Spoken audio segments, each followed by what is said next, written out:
and pitching music supervisors,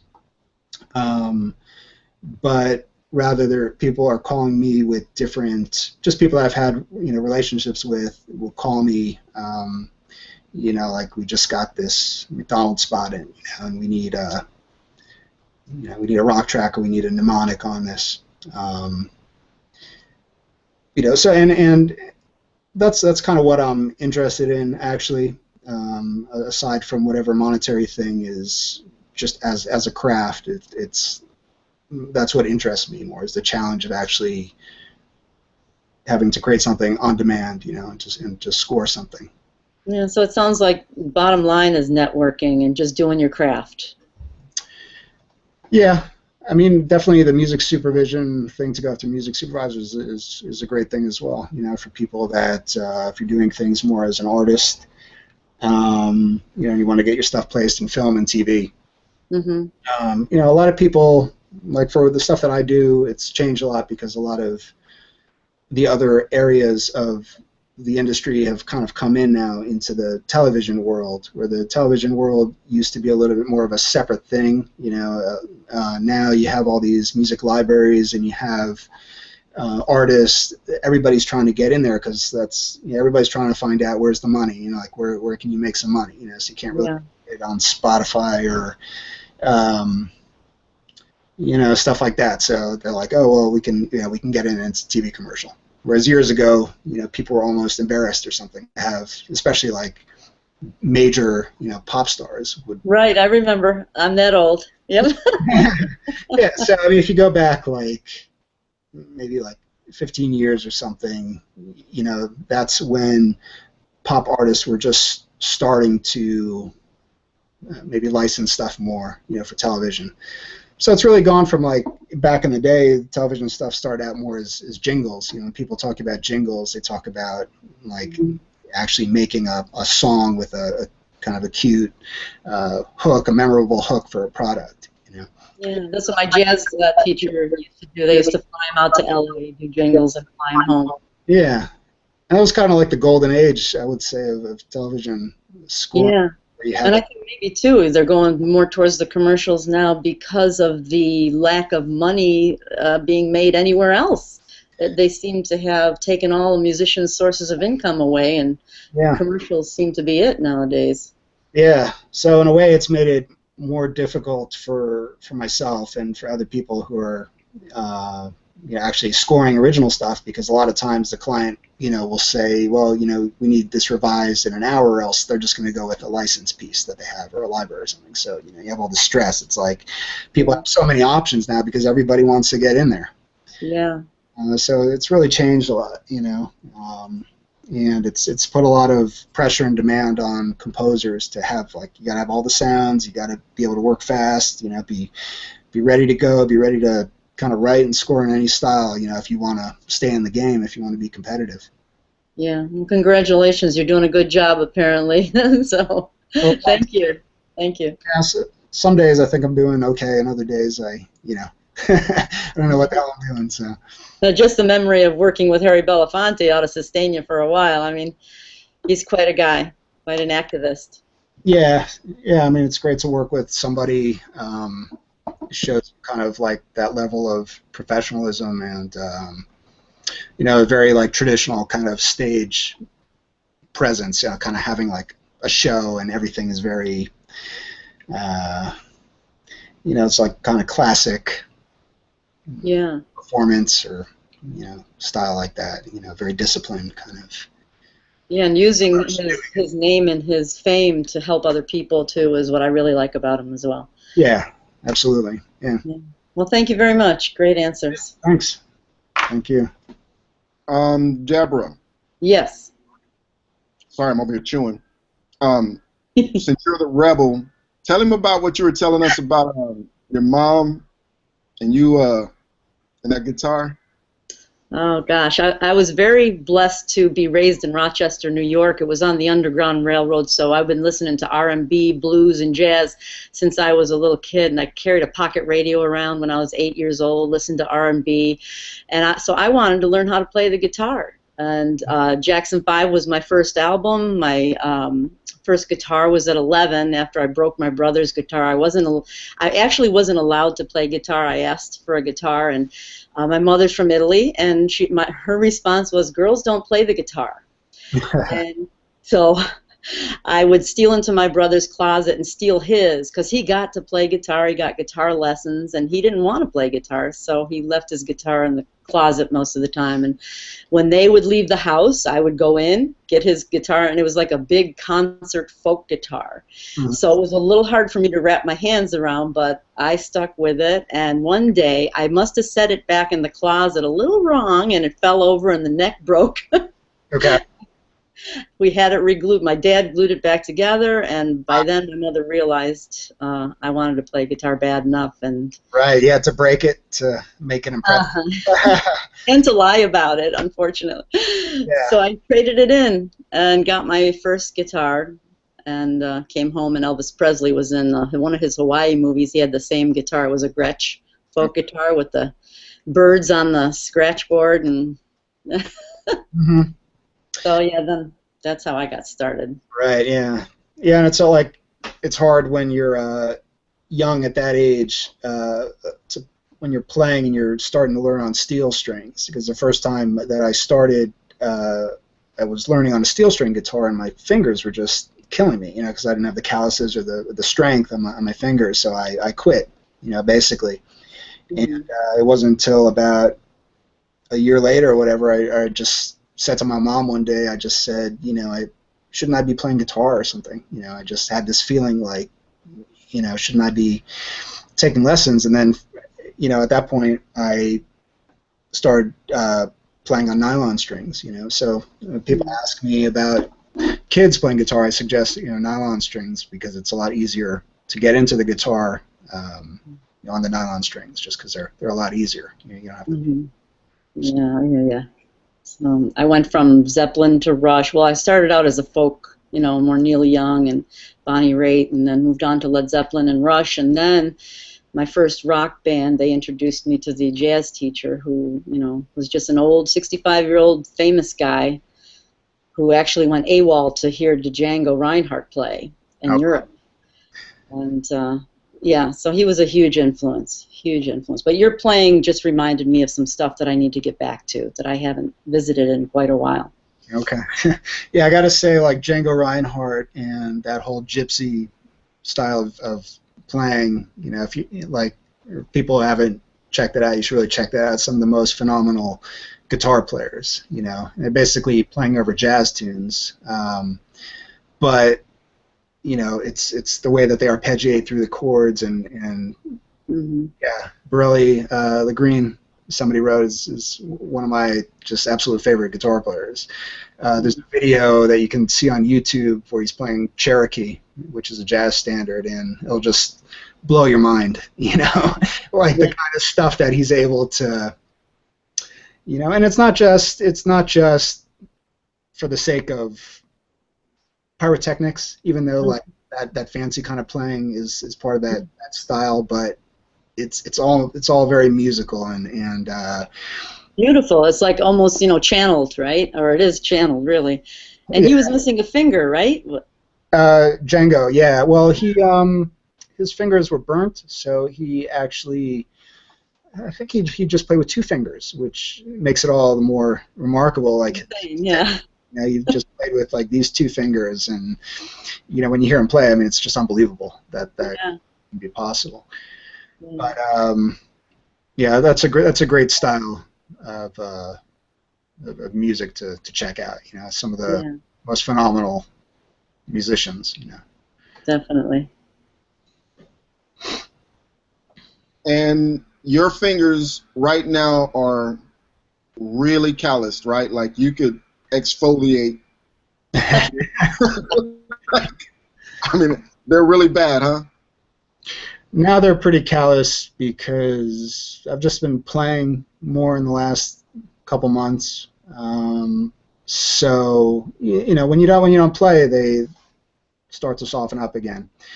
But once you start playing again, then the calluses go. And there's something about like the touch on the guitar when you have the calluses going that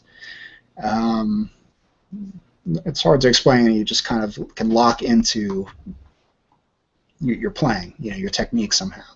When calluses actually become part of your, it's like the pick, like part of the instrument. Then part of the, I don't know how to say it, like it's like you can get a pick or you can get callus fingers. The callus fingers actually give you articulation of certain things. Yeah, absolutely. Yeah, I never really thought about it, but I mean, your fingers, your left hand fingers, that's part of your instrument. I mean, that's what you're connecting to the fretboard, and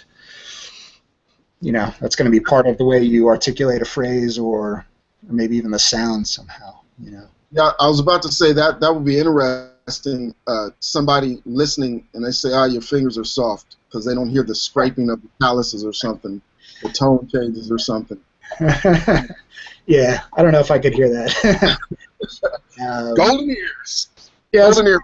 More of like, because at times when I'm going into other things, when I'm maybe doing more composing and stuff, and I've gotten away from the guitar, I lose the feeling of kind of like the connection to the way that I'm playing, and sometimes then it'll take me over a couple weeks of every day to kind of get that back. It's a little hard to describe what it is, but I just feel like at a certain point when you practice a lot and you play a lot, you create kind of like a certain connection with the instrument in a way that allows you to kind of dig into the notes, or to, especially on the guitar, because you're constantly adjusting in just very minute ways the intonation and the pitch, to kind of in the way that you will press down on the string, pushing and pulling. You're constantly, doing that, and once you start practicing a lot and you get like calluses going, your touch changes in that way, in the way that you're kind of working the fretboard and manipulating the intonation.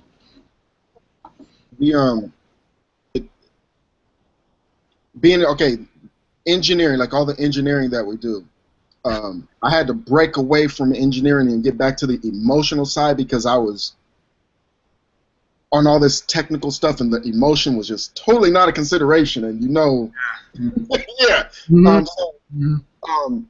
Every now and then I get slapped back, I get slapped back into reality. I'll give you an example.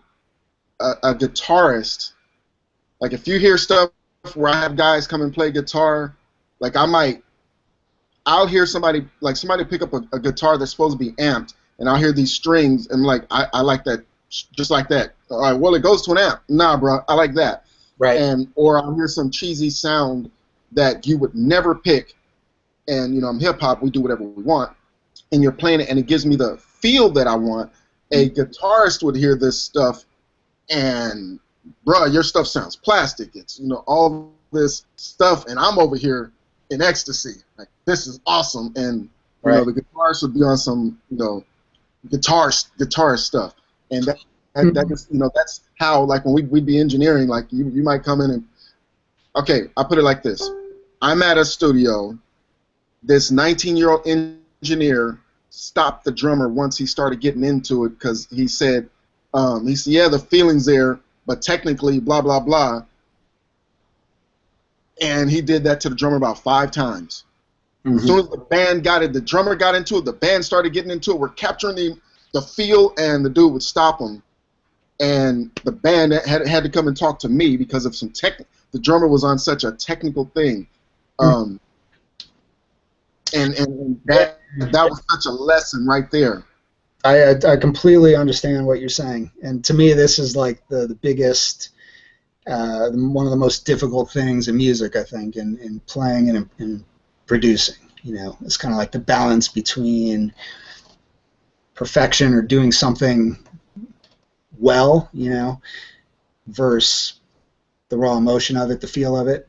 Like in engineering, for example, like when you're working with EQ, sometimes you get into the whole thing of like resonances, and a certain sound, like a piano or something, you start to hear weird overtones, like non-harmonic overtones in there that maybe come from a room resonance or something like that. And you know, so you start working on your craft and kind of doing some surgical EQ and pulling things out and trying to clean it up.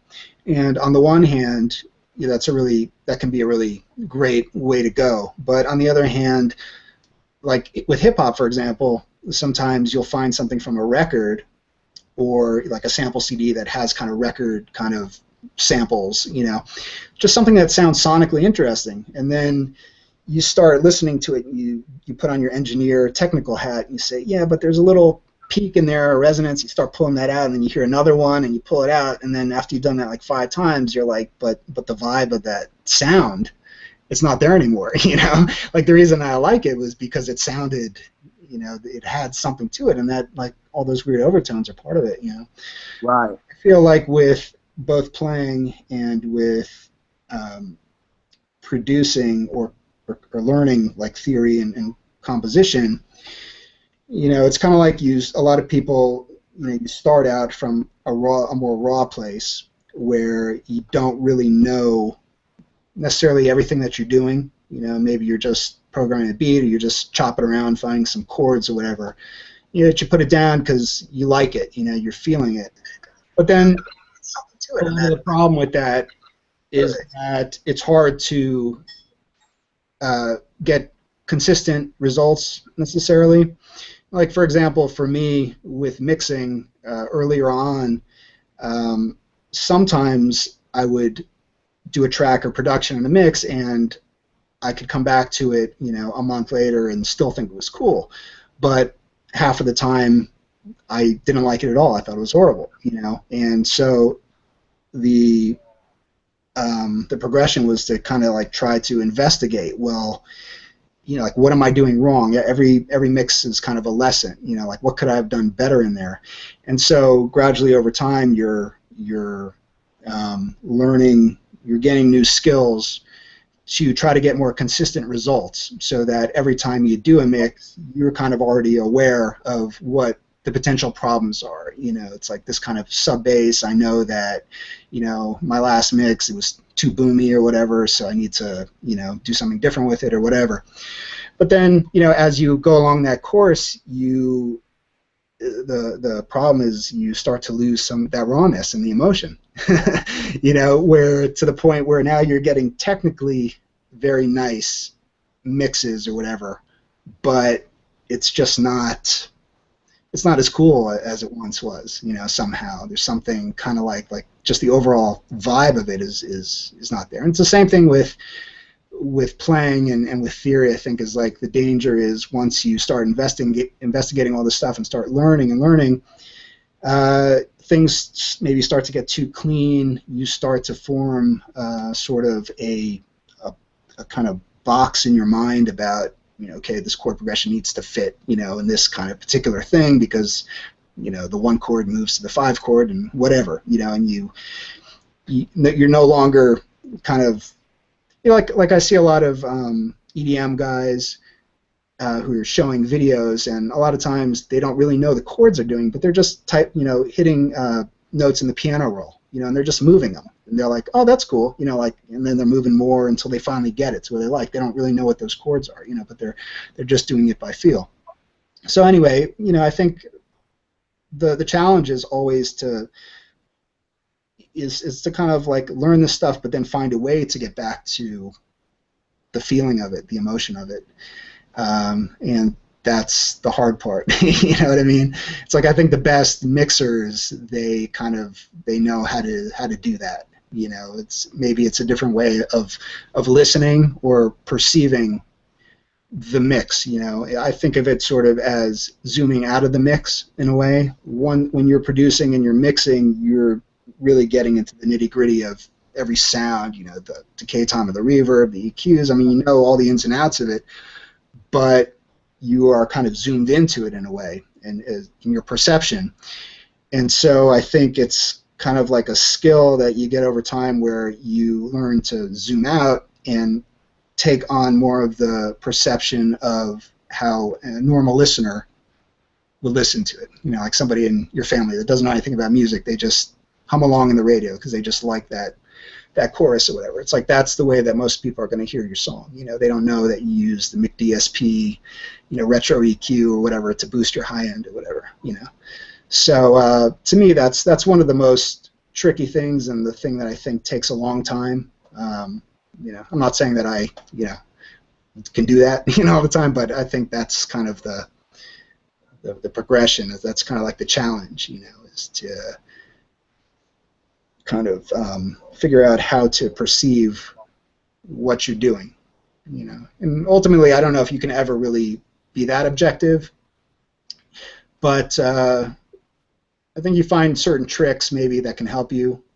Like one thing that I'll do often is I'll just simply, you know, go to another room or something and listen. You know, I'll take something I'm doing on my main computer and my main monitors, and I'll just send it to my laptop, you know, and I'll go listen in another room, you know, in my house, and all of a sudden I'm more relaxed. Maybe I'm not, you know, I'm just hearing it like as a track. So it's sort of a way to become maybe a little bit of another person, you know, by changing your environment. In a similar way, just taking a break and going for a walk. You know, sometimes you're struggling on an idea, and you simply need to just get up and go away, you know, and go to eat lunch or something.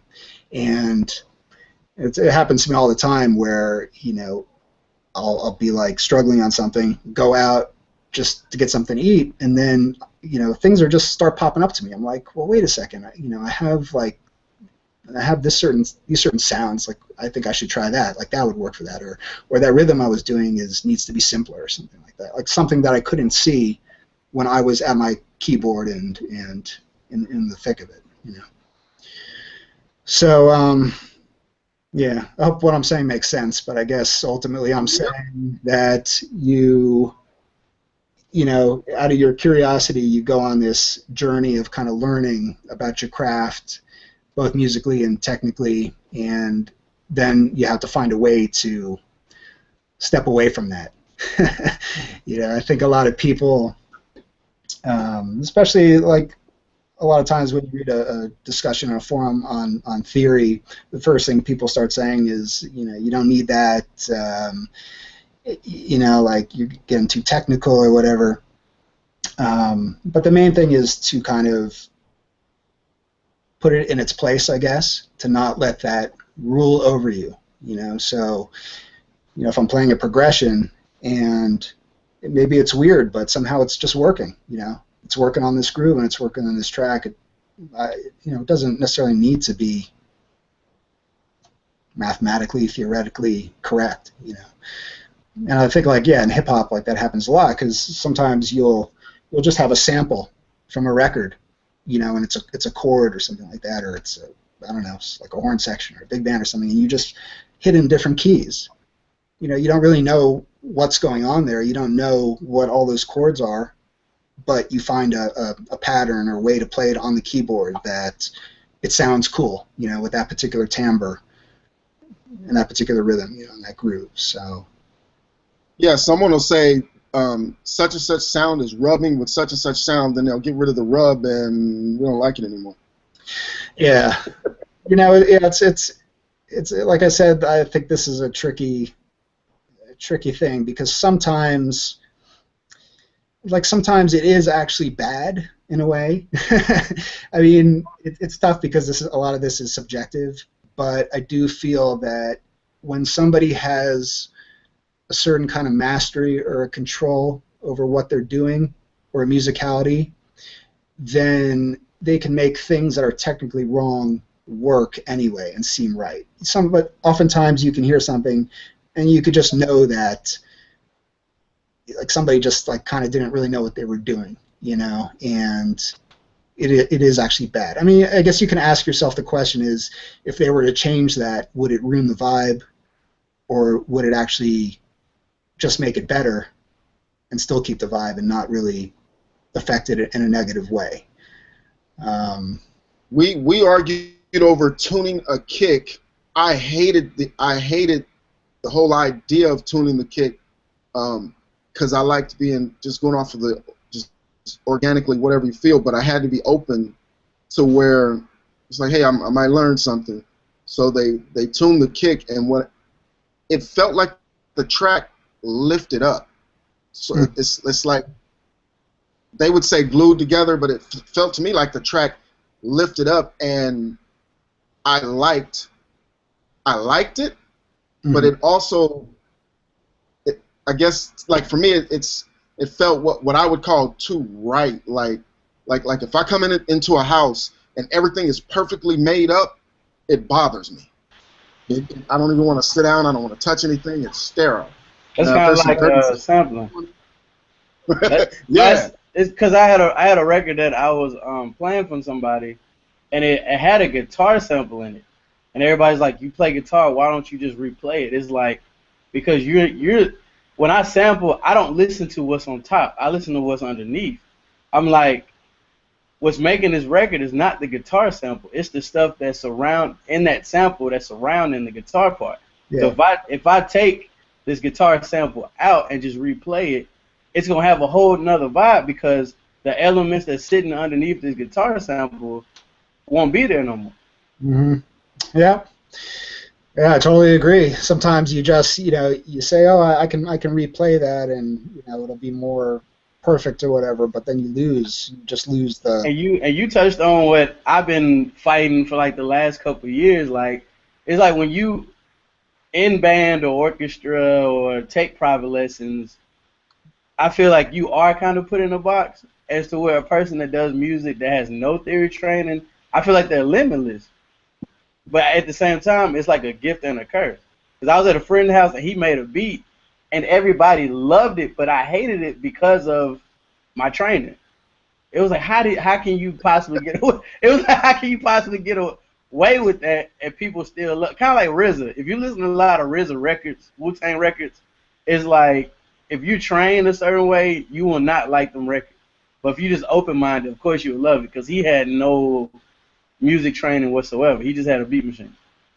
Yeah, and it comes down to, I think, like him as a producer. It's like he knows how to make it work. It doesn't necessarily have to be technically right, but something about his conception and the way he puts it together makes it work. That's what's right about it. But I think where people kind of go wrong with the whole idea of theory is that they talk about it as though it's something in school that you need to be disciplined to only do it a certain way, But really, for me, what it's all about is just observing what's going on, in the music, and then you take that and you use that in your vocabulary and in the way that you think. Use that information that you got from observation, and whether or not you use it is up to you, and it's up to your taste. But it's not a thing about you didn't do it correctly, because the theory book says you didn't do it correctly, It's more about if there's a song that you dig, like for example with the drum and bass stuff, it was like going and checking out all of those drum rhythms, and then seeing how they were doing things, and then kind of putting that into my own vocabulary so that I could go and use that information to go and make my own stuff. Same thing if there's a song that you like and it's affecting you in a certain way, you might go and try to check out what's going on there with those chords, or you heard something in that sound and you weren't sure what it was, but it was so cool, so you go, you observe it, maybe you try to find it on the keyboard, and you kind of analyze it a little bit and see how you can work it into your next track, your next production. So to me, I think that's, in the courses that I've done for Mac Pro Video, that's a little bit more of what I was trying to do, was to give a little bit more of the sense of why these things are effective musically. Not to say that this is the way that you need to do it, because this is the way that, the scale has these notes or whatever, but rather, why does this chord progression give you a certain emotion or create a certain feeling, or this kind of scale create a certain feeling? And ultimately it comes down to how you are, like RZA. Nobody else can really think like him exactly based on his experience, the things he's listened to, his own sense of style and taste. So he's going to take it all and just make his own his own formula out of it. All right, Nick, are you ready? 'Cause we got Nick, then Ben, then Dwayne have questions for you. Are you ready, Nick? I have a few questions that have popped up. Yeah. Firstly, I remember you talking about when you have your briefs. You're saying that you have sometimes you have a certain demographic that you have to write for. Mm-hmm. Yep. When you get your demographic, do you look into like how old they are and what kind of music they would be listening to as they grow up, that sort of thing? Does that affect your like writing process and stuff like that? Yeah, it definitely does. If there are no musical references, but I know that it's a kind of certain age demographic, then it'll start giving me ideas about what kind of stuff I should be referencing. You know, so maybe they didn't give me any musical references, and I can go on Rhapsody or whatever and, you know, pull up some things that like an 18-year-old might be listening to, you know, and see like what kind of chord progressions are they using, what kind of beat. So what was the other? Did I answer the question? Yeah, that's cool. The other question is that I will just tell you a bit about my background and what I'm doing is that I've graduated from you know, like a music college, and like two of my friends here have done the same thing, and they're in this hangout as well.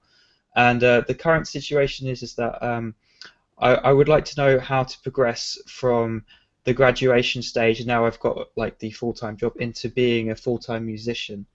And what did you do to? How did you know when you were more reliable on the music side of things? How did you know? When did you know that it was going to, you know, be something that was sustainable for you? Well, I think like some of the first work that I did was as a guitarist when I came out of school, and you know. Also, one more question to add to that is like, what kind of skill sets did you have at that point, and what kind of skill sets do you need to sustain yourself in growing as a musician into the music industry? Well, I could say for a lot of the things that I've ended up doing, that I have used a lot of the theory and the actual formal training that I had in school. For example, to go to a rehearsal with a new band and you have, you know, like an hour's worth of music that you have to learn. I mean, or to, if somebody's going to just give you, you know, like they used to give you a tape or whatever, give you MP3s, you know, and no sheet music or whatever. You know, it's like your training, your ear training, and your knowledge of how chord progressions work or something. All that helps you to kind of transcribe. You know, if you have an MP3 or whatever, it helps you to quickly be able to absorb that music. And you know, a lot of things like reading, being able to read. So, especially like for guitarists, a lot of people make fun of guitarists as not being good readers, but I was always. I'm guilty. I'm guilty. Yeah. So a lot of people, you know, always seem to be surprised that I was able to read. You know, so in a way that helped me in a lot of situations, like in a studio session, somebody would put a chart in front of me, or just call me like for a big band gig or whatever. It's the first time I'm doing it. You know, I got a chart, and yeah, I can actually pretty much, you know, get through it on the spot. So, I mean, that's one kind of way of going about it. That's kind of like the versatile approach, being like the skilled kind of musician and actually using that, you know, in playing situations. The other way is to just be, you know, a crazy individual who you know, you got your one thing that you are just insanely, you know, good and creative at, and you market yourself as that, and, you know, hopefully people will, you know, want that. Yeah. Yeah. I mean, I think ultimately with that kind of thing, it's like songs are the most important. Like if you have like amazing songs, like I think about somebody like John Mayer, you know, whether you actually like his music or not. I mean, his craft of songwriting, you know, you can see that his songs are so substantial and well written and infectious in a way that, you know, people would just like, they need those songs in their life, you know. Whether it's just in the background, you know, in their house when they're driving in the car, it's, you know, or at a social function or whatever. It's like, you know, those things have value. Mm-hmm. So yeah, a lot of it is kind of has to go with your personality. I mean, for me, I saw that I was a little bit more analytical, and I was more into practicing and kind of studying. I'm just like curious about these things. So, sometimes I wish that wasn't the case, but I kind of had to accept that and to sort of try to use that for my advantage. Different situations. Cool. It's just that as I said, I'm trying to find inroads to like move from the dystopia that is everything that's not music. You know what I mean? Yeah. I'm looking for like a kickstart to try and get into something that where I'm having my guitar in my hands more often, and then have more time to improve and get better rather than working for the man. If you see what I mean. So. Yeah. Well, it is tough, I think. Yeah. I mean. Being in the music business in any kind of way, it's a tough business,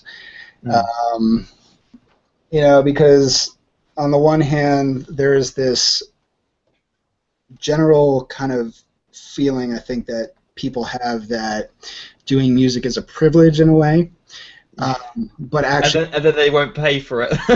Yeah, so they think, oh, we're letting you do the music for this thing. So, but if you do this for your livelihood, then your time is worth money. And all the study, all the, you put in all your sounds together and your rig, your computer, you gotten everything up to speed and organized, and you can work in many different styles. It's like that's valuable, to somebody else. So, in general, the way I look at it for any kind of business is you have to provide some kind of value to somebody else. Ultimately, that's the only way that somebody's actually going to give you money, because nobody really wants to give you money, unless they're getting something. I mean, the fact that they're getting something out of it might be in the guise of like, we love you, and we love your music. But ultimately, if they're actually putting their money in, they want you to do something, for them. And like with the commercial stuff, it's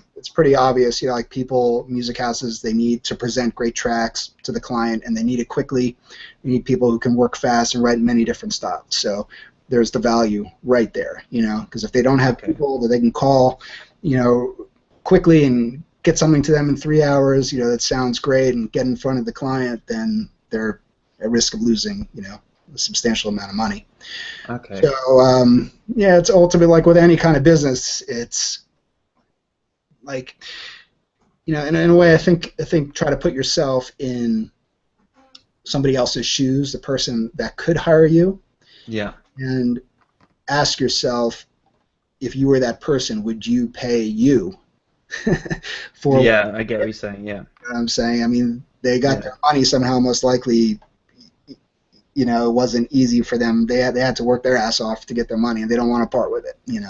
But if somebody's having their wedding and they need the band, I mean, that's somewhere where you could provide value. You might not want to do that, but there's certain people that can make good livings doing that. And that's social functions are one place where you could provide value. Yeah, because music plays an important role in making the ambience and the whole process, like the wedding process, make it feel like an event and an occasion and something important. So like that's the way I would look at that. Yeah. I mean that's a very kind of like business way of looking at it. I mean, ultimately, to doing music, I think you do have to be a little crazy, and you have to be a little obsessive about it, and kind of like. You have to be just compulsive, like be thinking about it all the time, and you just have to really want to do it, But then hopefully, if you actually want to do it as a profession, you can find pockets where you can provide value, Yeah, because me and my friend Jamie, and possibly Tom in this stream, in this hangout, are thinking of starting up a backing track website for people to just jam over, and then we would remove instruments and things, so that people can just jam over it, sort of thing. We're thinking of starting doing something along the lines of that. I won't go into too much detail because if it hasn't been finalized, but we're thinking of doing something like that as something to bring in a little bit of income, as well as I'm thinking of doing a YouTube channel just to show what I'm learning and what I can teach and that sort of thing. Mm-hmm. That's what I'm trying to aim for at the moment, and I'm writing songs to go for that, just for the background music, just to get myself somewhere. But as for my current level of ability, I feel that I've learned lots of lead guitar, but I feel like when it comes to simpler things, it's harder for me. I find more technical things easier, but Mm-hmm. simpler things like groove and chord progressions and things like that. Right. I know I need work on them, Mm-hmm. but mainly because of the things that I listen to don't involve too much of that much of a work. I know there's like background music, but I'm listening mostly to like instrumental rock music to give me my inspiration. But then when it comes to being a working musician, that's not necessary. It doesn't necessarily correlate. If you wanted to get into that, if you want to get into the music industry, if you see what I mean. Right. Yeah. Yeah. I remember when I was younger, I had a book, a guitar book, and I remember it said that if you want to be a working guitarist, the most important thing to learn is rhythm. Because that's what you're gonna. Yeah. I mean, all the flashy stuff is the stuff that, especially like when we're younger, that's like the stuff that we want. It's the candy. But really, like the majority of, or a lot of gigs that you do, you're not. I mean, unless maybe it's your own band or something. But I mean, I'm just talking about if you want to go out and just play at an event or I don't know, whatever. But I mean, most of the time, people will want you to be able to play rhythm parts. And I mean, actually, in a way, I think it's harder or just as hard to play a simple rhythm part well as it is to play some fast pyrotechnical stuff. Like so guys who can just hold down a simple groove like for a long time and just make it feel great. I mean, it's like we trade off a certain complexity for another kind of complexity, just the complexity of having a great feel and a great groove, in a way that's a certain, I mean, it's not complex, but it takes a lot of playing time and it's just like the more you play, the better your groove gets. So for me, like coming from the jazz, starting as a jazz musician, I was more into the flashy stuff, soloing and working my way through all the changes and being able to play fast and all this stuff. But then once I got out of school and I started actually playing gigs, maybe more commercial gigs with vocalists and stuff, I found it challenging to actually just play a, just a groove, a simple groove, even though it didn't have as many notes, it wasn't as fast, but to be able to play it like consistently, which is what great players do. They have a great pocket, and they know how to lock in with the rest of the band. So I think that's the transformation I'm probably going to go for next, is the groove thing. Yeah. Something, yeah. And that's like when you get into certain styles like funk or maybe like salsa or like different African styles or whatever, where it's all about the rhythm and the groove. If you get into those situations, you're just forced to just work on your groove. And it takes a focus to. I mean, I don't know. This is from my experience. I think other people might. Some people are more naturally just good at doing that. But I know for me, from coming to a place of more intellectual complexity and dexterity to just play a simple groove with a great feel, that was a little bit of a new thing for me. Yeah. If that makes sense, So, I don't look at like the jazz thing as being more advanced in a way, or than somebody who has a simple great feel. It's just a different side of the coin, I guess. Hey, and if y'all looking for another income, start making guitar loops. That is a big thing. Like a lot of producers have been reaching out to me just to strictly make guitar loops for them or whatnot, because in the hip hop producer world, another income other than just production is like selling drum kits and presets to plugins and if you play a live instrument, people now trying to incorporate live instrumentation without necessarily paying a session musician. They rather just play with loops all day. So yeah, that's definitely something to check out. I've been trying to figure out how to, what type of loops or riffs to incorporate. But I'm definitely working on a kit, because last year alone, because I always put up videos of me playing guitar, and I've met so many producers that are just, instead of hitting me up and be like, hey, can you play on this track, instead they'll say, send me some loops. And I'm looking like, why would I do that when I can just play on your record? But it is what it is, but it's definitely a new income y'all should definitely check out. Yeah, for sure. And with a lot of these things, the challenge is to try to find a way to stand out or distinguish yourself, you know. Because, you know, sometimes you think of an idea, then you go on YouTube and there's already like 1,000 people doing it, you know. So always to try to find kind of a slant, or I think a good way is sometimes on certain forums or whatever, you kind of just read what questions people are asking, or you can get a sense of kind of things that they're looking for, they feel like they're missing, you know, and you know, if you could study that a little bit, you can maybe find a slant to put on it. See, us in hip-hop, we take the stuff you would throw away, Gregg. Those are diamonds to us. That's I wouldn't necessarily throw it away. But like when we're doing the sessions, like when Brian Craig Keith sends me stuff, whatever we use or whatever we don't use, it goes into a folder to be used to make beats. Like it's put away and used, just like what Gavin is saying. Either somebody is sampling and putting hits on keyboards, or making little loops or whatever and put them on keyboards, or we're like I'll go in and if I find a little section I can loop, I just loop it, start making a beat and build around it. But all this stuff that guitarists are throwing away, we sit and look at you guys like you're crazy.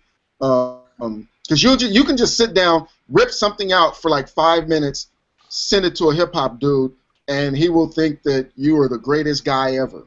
That like when Gavin said he walked in and he played the guitar, pulled out the guitar, and everybody started wanting to take pictures, because that's not what, you know.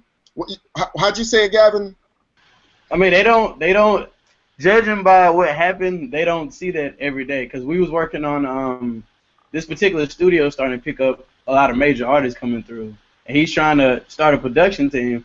So we was collaborating because this one particular artist is supposed to come back.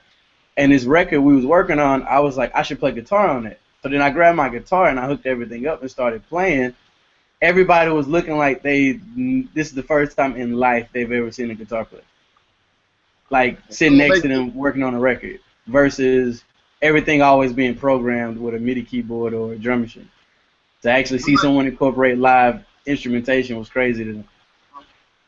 I'll take a guitar that you played and turn it backwards and do all kinds of stuff.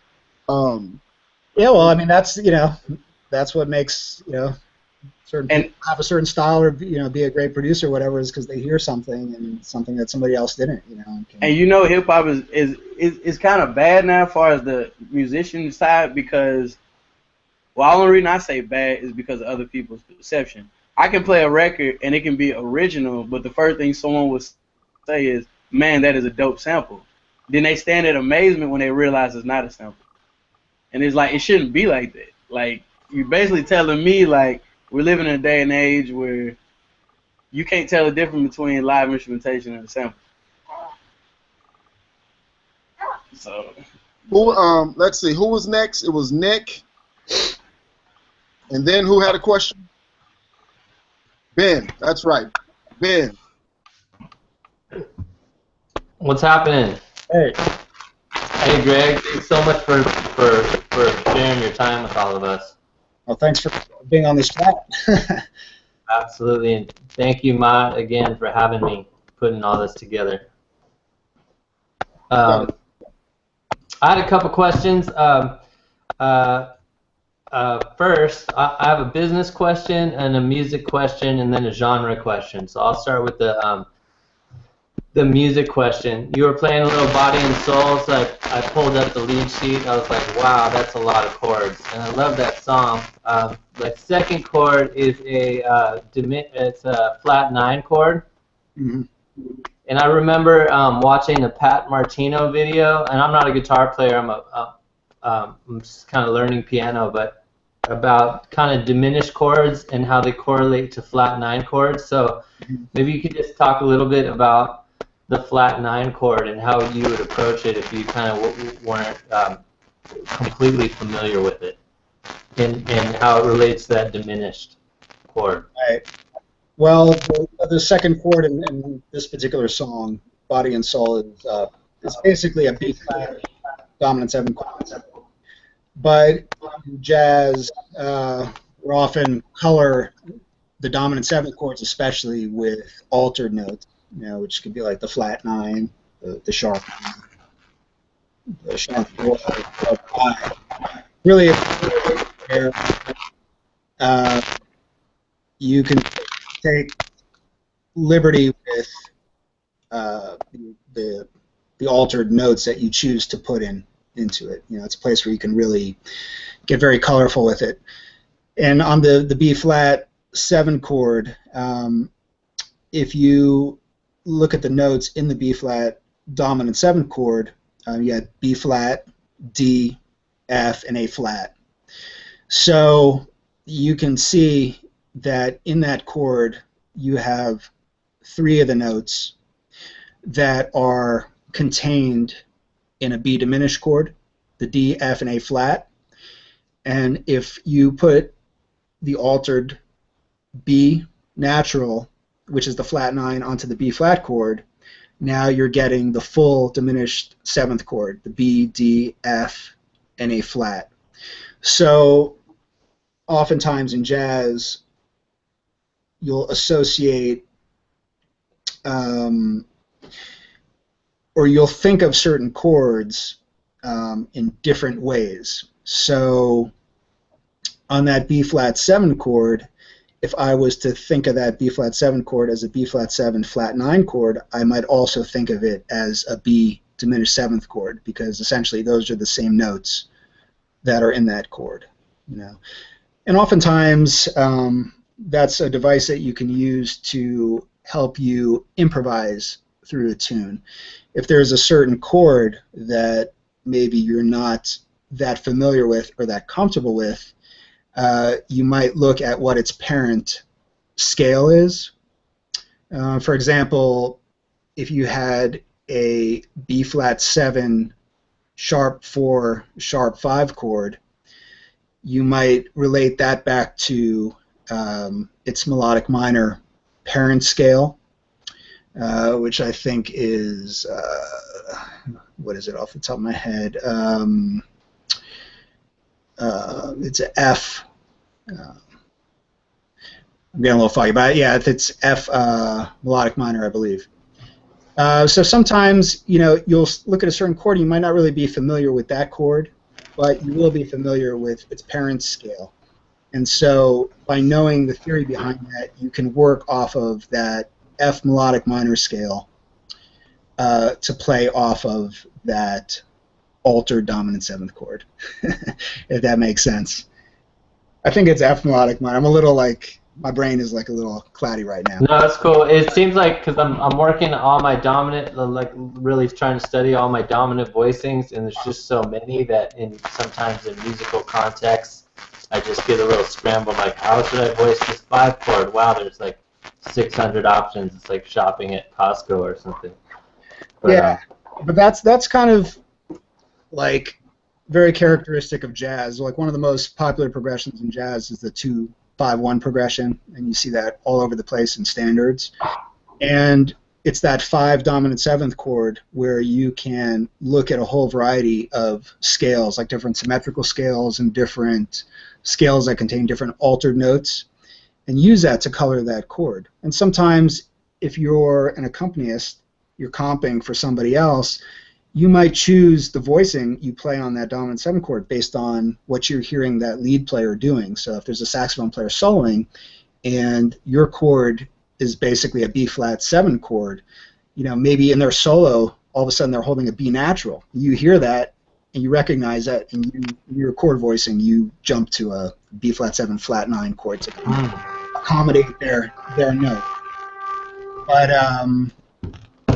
You know, and that's a whole kind of study in jazz, is just looking at that dominant 7th chord and all the ways you can color it. You know, I mean, I will say also that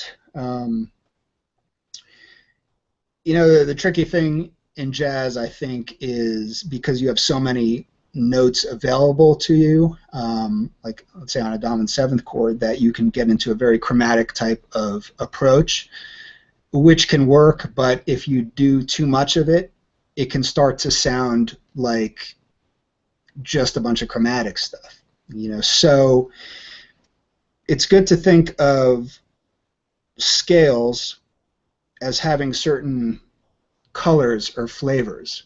You know, so for example, there's a song called "So What," which is like a jazz classic. It's from the album Kind of Blue, Miles Davis, and it's a modal tune, meaning that it stays on one chord for the first 16 bars, I think, D minor, and for the bridge it goes up a half step to E flat minor, and then it goes back to D minor for the last 8 bars. So you basically have 2 chords in the whole thing. Now on that D minor chord, you know, there's so many ways that you can look at that. There's so many notes you can choose. But the thing is that to kind of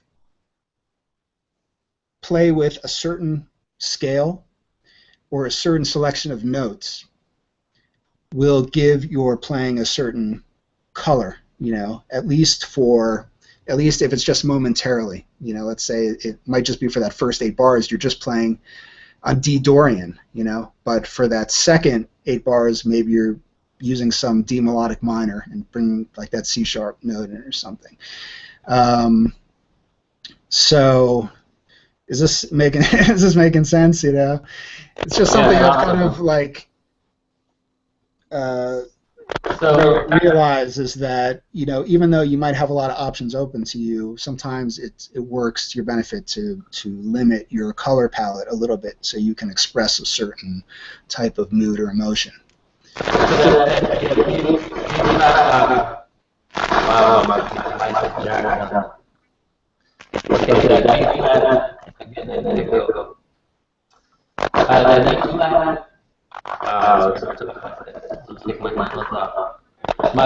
B flat dominant 7 chord with the flat 9, can you play a B diminished scale over that chord? Is that how that works?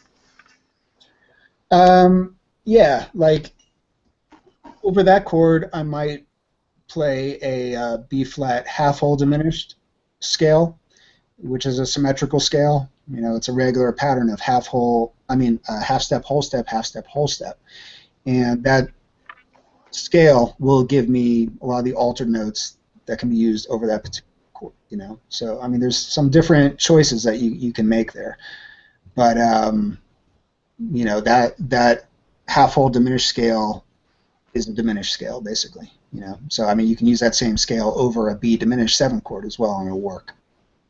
Awesome.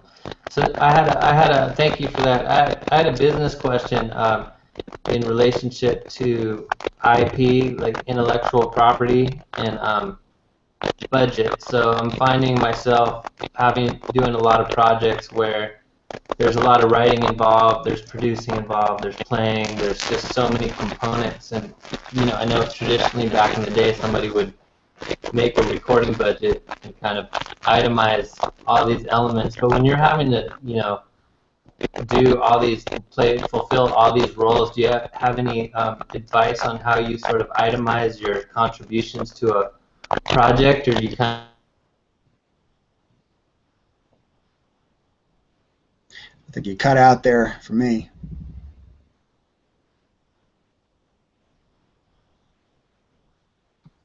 Yep, it looks like he might be offline.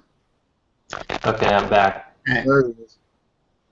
Well, yeah, I think I got your question, I guess. I mean, there's one more part to that. I'm almost done with it. So that's another question I have. When you're getting paid, sort of side B of this question, when you're getting paid to compose or write, are you oftentimes, you know, forfeiting your publishing to those songs, or do you get hired to write and retain your intellectual property in the songs that you or pieces that you're composing? Well, basically, for commercials, you retain a certain percentage of your publishing, and then you'll have residuals as well. I mean, it's changed a lot. Nowadays, a lot of people are trying to do buyouts for commercials. So it's kind of going to be a drag. But traditionally, you'll have like your AFMM contract, which will give you residuals for playing on it. And oftentimes you are actually physically playing different instruments, or maybe you're programming them, so you can go on multiple lines of the contract. And then you'll have, sometimes if there's a vocal on it, you'll have a SAG contract as well. Sometimes if you're the producer, you might have a vocalist, and there's different lines on different SAG contracts. If you're a producer, you might contribute a little bit to a vocal and a background vocal and be able to get on a line, or you'll have, your lead vocalist will, get on there for the main vocal line. And then you get a fee, but like different. It depends on the spot. I mean, certain commercial spots I've done have gotten tracked, well, and have gotten good publishing, and other ones, you really don't see much of anything as far as publishing goes on television spots. And I mean, I've heard that some of the different PROs they track television spots differently, that some do a better job than others. So it might be different depending on, if you're to BMI or ASCAP or whatever. Did that answer it? Yeah, I mean, is there a standard that you have to give up of your publishing when you're doing these, major TV spots, or is it all over the map? They want to do a total buyout, or how does that work? Patterns that you see? Yeah, it depends. I mean, sometimes they'll want to do a 50-50 split, sometimes a 60-40 split, sometimes they'll want to take 100%, sometimes you'll be able to take 100%. I mean, these are different things that, it depends on the company and the negotiation you're able to do. But, I mean, a lot of the companies have gotten a lot, try to start taking a lot more, that stuff, the publishing, to hold on to keep it for themselves. You retain your writers, though, always, correct? At least you should retain a good percentage of it, I mean, it's only fair that you do. But people will try to get away with whatever they can. If you're desperate and you really want it to work, well, they might try to get you to sign a contract where they take all your writers. I mean, not really right. Do you play slide guitar and banjo and stuff like that? Do you play country? Well, I have a ukulele that I use occasionally. I mean, obviously that's a typical commercial thing, and maybe not as much now, but it was in the last couple of years. All those ukulele and glockenspiel cutesy little spots. So I mean, I can do that. I don't have a banjo. If I had a spot where I actually really needed some serious banjo, I'd probably call somebody. To actually play a banjo part, because it's something that's, I mean, it's hard to do with samples to actually make it, if it's like a feature part. What was the other thing? The banjo and the... Oh, slide. Do you play slide? I mean, a little bit. Yeah. There's certain things that I can do well enough that I can then manipulate on the computer if I have to. With slide, I'm not the greatest slide player, but if I lay down enough of a part, I can maybe pull out those few licks that I need that'll work for the spot, and then I can kind of copy and move them around and grab the ones that came out good. So I mean, a real slide player can just nail it and do an amazing performance. So, a lot of it we use the computer to help us. Awesome. I'm going to let other people have it, but thank you so much, Greg, for your time. Sure, absolutely. Yeah, before I go, hey, Nick, you had some questions, Nick, about, you had asked Greg about how to kind of get in the music industry, and I had some ideas for you, so if you want to hit me up at ben@bencrames.com, I'd be happy to talk to you. Sure, man. Do you have a Facebook? You could add me on Facebook. I do, yeah, Ben, B-E-N, and then K-R-A-M-E-S. E-N-K-R-A-M-E-S. Yeah. Is it O-S or E-S? E-S. Krames. I can't seem to find you. All right. Well, let's do it another time. I'll hit it up on the chat and then, but hit me up. Okay. All Cool, right. man. I'll send you my name and you can copy and paste. Ah, okay. There you Sure. go. All right, Thank you. Dwayne. Yes. Hi. Hello. Hi. It's been a while. Indeed. Okay. Hi. So I'll give my little warning myself. I've been internet stalking you for the last 2 hours or so. I've been watching on the sidelines, and then I got into the chat here. I got 2 questions for you. The first one is, I also work in music composing for advertising, and I know from personal experience you get a lot of callbacks. Do this, change this, do this, not emotional and such. I just wanted to know, how do you keep your energy high and not get irritated from that? Like, how do you balance what the client needs versus your experience, and you're like, you know when something's not going to work. So what's the trade-off there? Yeah, that's a good question. That's a great question. I mean, that's, the thing, like you probably know about working in advertising. I mean, it really tries you, like, emotionally, and I mean the stress of it, like the callbacks, and because music is usually you put your everything you have into it. Even though you're doing it for somebody else, but still you'll work something until you also feel that this is something that moves you or that you like. I mean, at least in the time you're given. So one thing that I've been kind of surprised about myself is my resilience.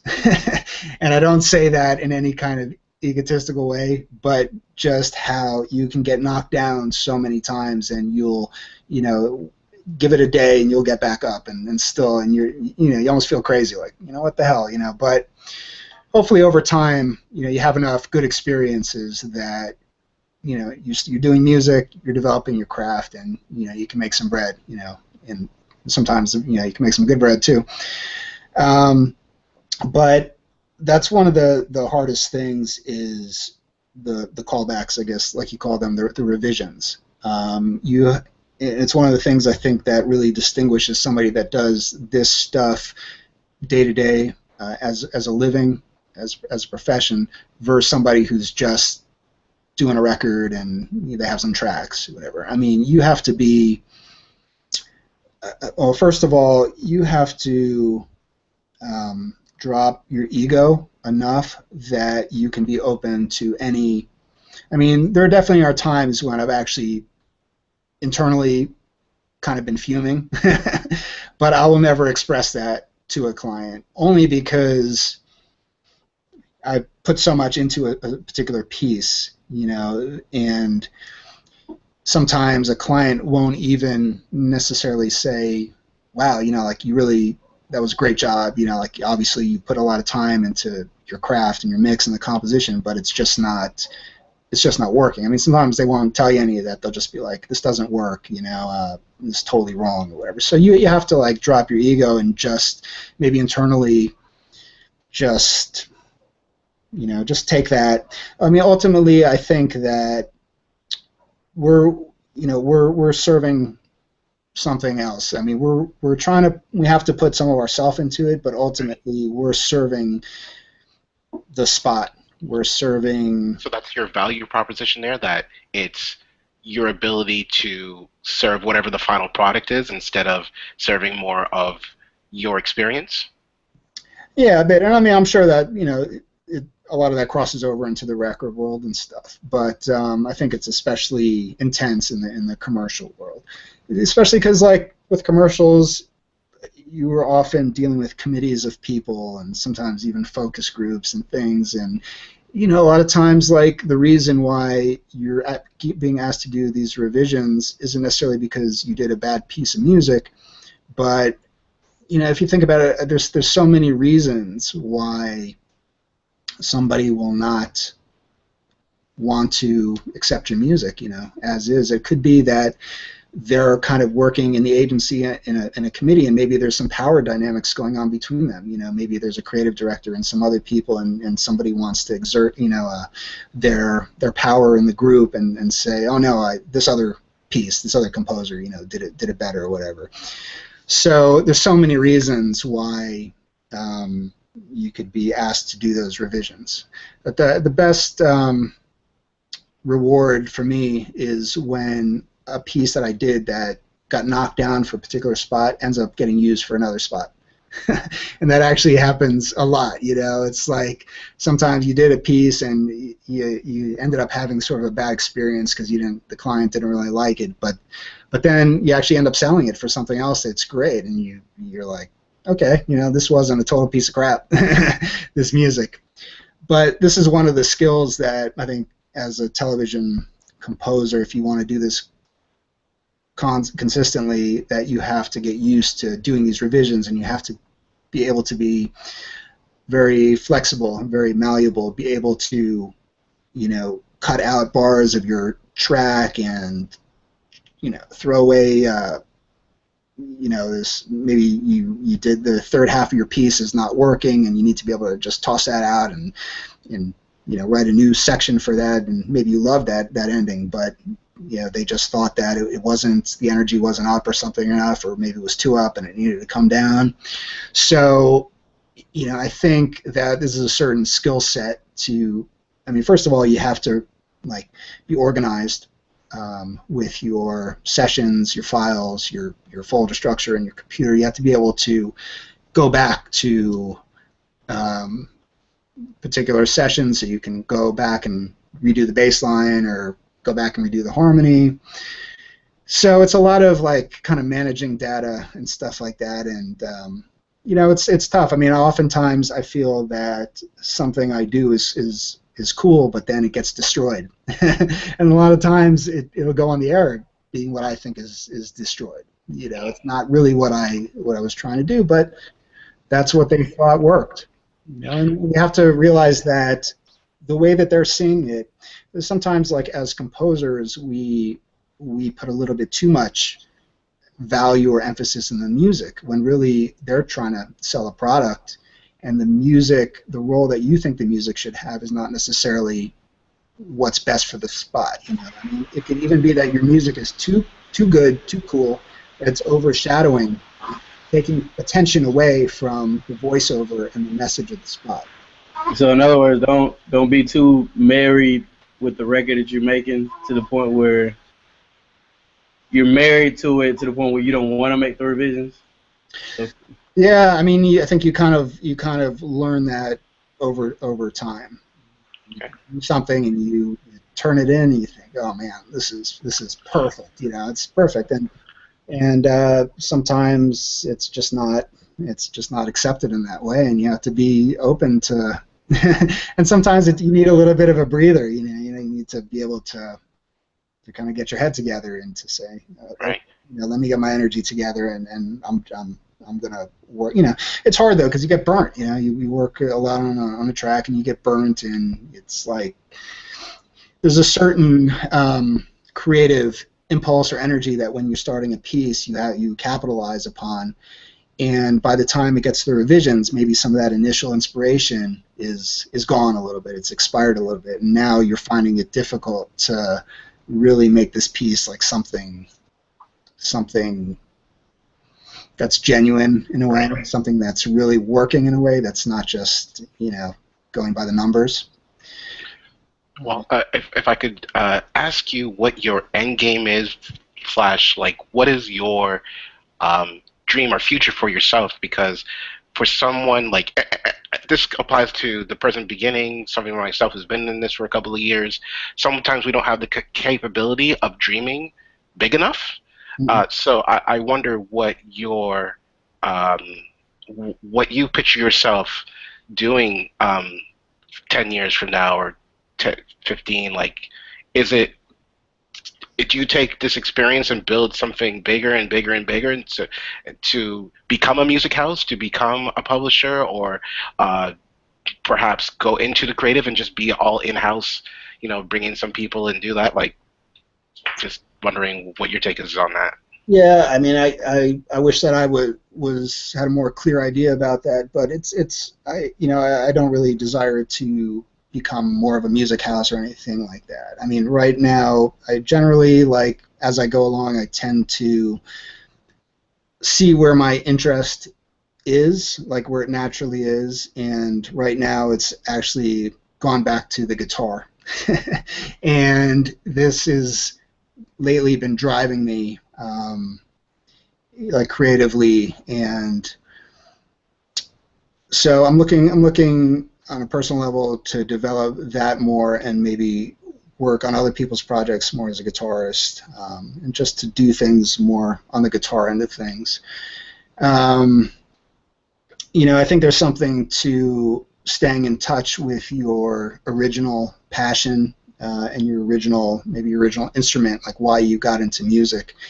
And for me, the guitar is sort of an anchor that I use to kind of keep me feeling like I'm doing something that's making me feel good. Is that also the thing that recharges you in terms of like stripping everything away and just going back to those basics of I'm just gonna play? Yeah, I mean, there's something about like shedding or practicing on your instrument and feeling fluent and good about it, that even if you're not using that particular instrument when you're working on a spot, I mean, for me, like I said, it's sort of an anchor. I know it sounds kind of abstract, but it's something that I feel good about in my musicality, that I feel like I'm in shape on my instrument, and I feel kind of some vitality or something about it, So yeah, I heard somebody else talking about that, and it kind of reignited my desire to pick up the guitar and to actually sit down with it on a daily basis, So in a way, it's like that's like your rock almost. At least that's the way it feels to me. It's like no matter what anybody tells me about some commercial thing, if it was wrong or whatever, I still have my original passion for kind of why I got into music, there. So, like I just put out a new chorus for Mac Pro Video. It's all about guitar production and effects, and I'm working on some new things in that same area. So, I really enjoy doing those things because I get to spend a lot of time really thinking about it and kind of uncovering things I didn't really know that deeply. Right. Well, I'm glad you segued into your teaching, because I had a question about that. Again, internet stalked you, so I know that you received quite a bit of education yourself musically at different facilities, and I wondered what you provide in your education that you felt you've never really received. Are you saying so when I teach people? When you teach people. Something that I didn't receive? Yeah. Is there anything that you're like, oh man, like you saw a need in making this? So I wonder again about that value proposition. I'm not asking you necessarily to sell yourself, but there's definitely, I would assume there was something that you never got fully, or you explore something in such detail that you never really got yourself. Yeah, I mean, I don't know if it's something that I didn't get myself, but I think it's the kind of, I mean, for me, what the value of what I have released is just the format and the style that I've done it in. My initial thing was a course I did called Composing for Commercials, and that's really all I was aiming to do in the educational space, was just to do that, because at the time, I think that came out like 4 years ago or something like that is when I did it. At the time, there wasn't like as much information out there as there is now. So I hadn't really seen anything kind of like a comprehensive 2-hour thing that'll take you through all the different stages of it. And so I felt that had value to do it. And I also felt like at this point I had actually worked, for a number of years actually doing this, and it's something that was genuine. Like, somebody else might have a different take on it, but I have my take, and this is what I have to offer. But after that, with all the music theory stuff, I kind of just thought that, I could maybe make tutorials that were a little bit more related to the actual musicality, rather than something that's abstract and just academic in a school, but try to show how certain chords and certain progressions and song structures, like why they work and why they're musical, and the moods and emotions and stuff like that. So, I think there's something about that format, which is a good teaching vehicle, where you have visuals. I try to put some humor in it, like my stupid, I do some stupid things sometimes, but I think like that kind of humor, it helps the learning to just kind of lighten it up a little bit, and to be like, you don't have to be so serious and steamy about this, and like with silly visuals and things like that, but the content is still, very substantial. I mean, it's all the content that you need. So, I mean, with these things, it's, in a way, it's like a multimedia thing, where you have, your graphics, and I try to provide a lot of audio examples, and you can start and stop the videos, and so I don't know. I mean, I just try to put the kind of voice that I started developing and try to maintain that throughout most of my tutorials, and I think I just bring a little bit of a philosophical slant to it, a little bit, to try, because when I'm doing a course, I'm trying to understand for myself, like with the theory stuff, basically from playing and composing, I knew all the stuff, the major chords and all that stuff, but then to try to explain it to somebody else, it made me question like these very basic things, like a major chord or a minor chord, like why do these things work? Like, why do we think it's sad? Why do we think it's bright, it's happy? To try to philosophize, I guess. Right. It's like you're teaching about it. Yeah. Your strengths. Yeah, and to give that through my voice in the courses, So in a way, it's a little bit of a selfish thing. It's like I take on a course for my own, because I'm trying to understand something a little bit deeper, and then I try to explain what I realized for myself in a way about it. It's something that's more than just like, oh, here's the formula for this, and here's the formula for that, and this is the pattern or whatever, but I try to say, people use this in a jazz context, people use this in the outro of a rock, song or whatever, and they use a modulation to build up intensity and emotion, or maybe to create variation on a song that's kind of been going on for a certain level, and just simple things like that. A lot of it's not really that complicated necessarily, but one of the things that I think I found for myself in music theory is that actually just the fundamentals of it are just the most important parts. It's right. Not that you don't have to learn necessarily about 12-tone, rows and retrograde and all this 20th century classical, theory and all this stuff. I mean, it's just the basic like diatonic stuff and major chords, and then you can expand with your seventh chords and bring some of the jazz influence in it. Those are the stuff that, like, if you just know that at a deeper level, then I think that's where the value is. It's like a lot of the other stuff is just more academic stuff that you don't really have to know. And I totally respect all that stuff, and some of it I've studied, but I just wanted to do something that was more relevant to music makers who are doing more pop, contemporary rock, and jazz, things like that. Well, if I can insert humor into this next question, if you were to Bill and Ted yourself, Google it, kids, it's a wonderful film, and go back and meet your younger self, what would you say in terms of avoiding pitfalls, like the things that you shouldn't necessarily spend too much time on or worry about? Giant phone booth, push the buttons. Yeah, that's to not spend too much time on.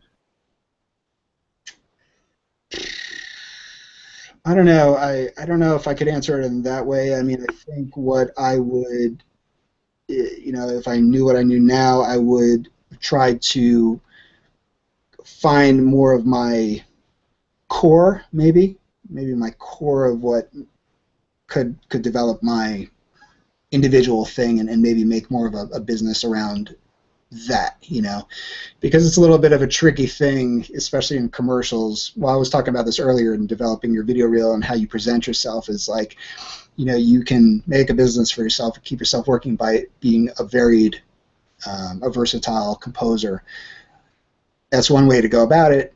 But on the other hand, you can be the niche guy who is amazing, who's the best at that niche, you know. So, you know, that's like the one thing I think is like maybe I would have put a little bit more time into. And sometimes you can try to do a hip hop track and it's just maybe it's simple, but it's just corny as hell, you know. And I mean, it could, you know, sometimes you know, I mean, at least for me, sometimes I just can't do it, you know.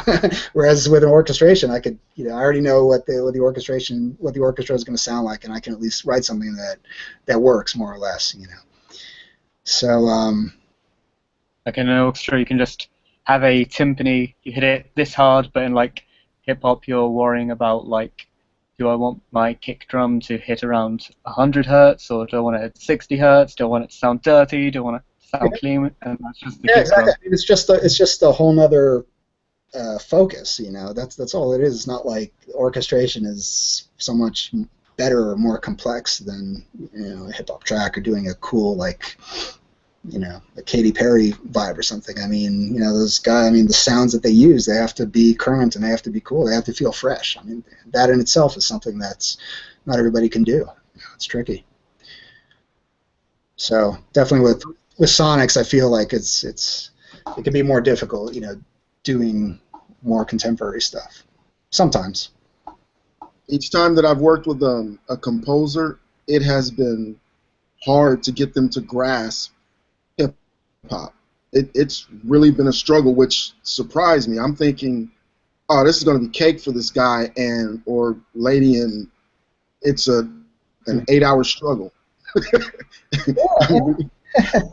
It's kind of like with any kind of music that you're doing, you know, the main thing is being absorbed in it and listening to it. It's like you have to know the language and the vocabulary of that particular idiom. And sometimes even if you technically might know more complex rhythms or harmony or something that is used in the typical hip-hop thing, it doesn't mean that you can do it easily. You know, just because you know something more complex doesn't mean that you know the language of somebody that's a true hip-hop, you know, that takes that on as their identity. It's like, you know, they grew up, that's all they listen to, it's like that's all they talk about, they know all the sounds, you know. If somebody plays a certain keyboard sound, they know, oh, that sound is corny, or that's a dated sound, or, you know, stuff like that. It's more of a cultural branding kind of thing, you know. What I end up doing is simply saying, trust me. Just like if we were going to do a classical composition or something, I'd be like, all right, Greg, so anyway, I'm like the babe at your feet. What do you want me to do? And it's all based on your judgment. Yeah. When, like, I've got one composer in mind right now, one particular one. When we go to work, that's what it is. He's actually like that. He'll sit there and he'll be like, yeah, I'm not feeling this at all. I have no clue where I'm going. I'm lost. We've been here 3 hours. And I'm saying, man, this is awesome. And he's like, okay. You know, like, totally lost. And as long as he trusts me, it's all. It's a different headspace. It's a different way of thinking and listening. You know, that's all I could say about it. You know, I mean, I definitely know that it's, you know, it can be tricky. I mean, doing something simple, it's sort of like just in general producing. To do something that's simple, that's sparse, a lot of times is more difficult than doing something that's full of instruments. I mean, it's like everything's exposed. You know, those elements that are in there have to be just right. You know, they have to all be sonically cool. It can't be some hidden, you know, little thing in the background or whatever. You know, if you're doing something with just 4 instruments or whatever, I mean, the weight and importance of each of those things is now becoming magnified. You know, so a lot of times it's the simplicity of it. It's the same thing kind of in jazz. It's like sometimes it's easier to play on a fast tune that has a lot of harmony going on than it is to play on a simple ballad that's slow, because you have so much space. You know, you're so exposed. I mean, it can be even a much simpler chord progression, but sometimes it's the simplicity of it. And I don't know. I think in general a lot of people don't respect that enough. You know, is the how tough it can be to do something that's simple and see, for me, when it has all that stuff, it's hard to fit in there. Watching a Kenny Joya video tutorial, I saw him, like, if you did something with a bassoon, and say this thing with the mix was cluttered already, and I needed to add, I was told, look, you have to add something on top. I need a vocal right here. I might just take that vocal and make it do what the bassoon is doing. Mm-hmm. Just be, and then it's something like that instead of me creating some total different melody or something. I learned that from watching Kenny Joya, because I watched him create basically, well, he created a full production from vocal and piano. The lady was singing and playing a Wurlitzer piano, and he built a whole track around it. And the basics of it was this thing became full because he basically took the vocal melody and did similar melodies with other instruments, and then took the piano and did the same thing. And when he was done, he had this full production. And I'm sitting here, I'm like, are you guys catching this? This is dope. And I love the track. I'm like, that's all I got to do? So when somebody sends, so now that's how I figured out or learned the way to do it. But if you give me something like that and it's real fast without me doing that, I'm lost. Now you give me something with space, now I feel like I'm free to play around. I can space. I can do all kinds of stuff. But then I train with just kick and snare. I bring a vocalist in, and I have them create all the music. Hey, play the guitar like Gregg Fine, with your vocal. Give me some vocal licks with some Gregg Fine guitar with your vocals. That type of stuff. Have them create all the instruments with their vocals. And since that's how we train, when you give us a beat that's empty, I'm like, yeah.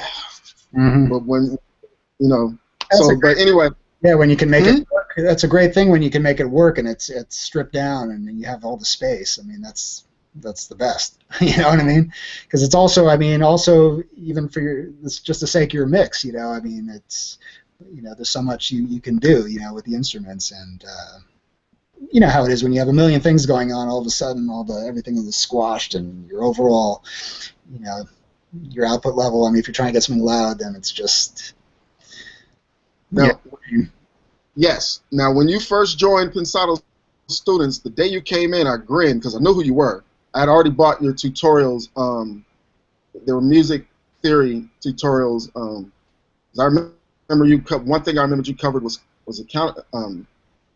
polyphony, not polyphony, multiple rhythms. I'm drawing a blank right now. Polyrhythms. Huh? The polyrhythms. Yeah, polyrhythms, like the African music, and that stuck with me. Okay.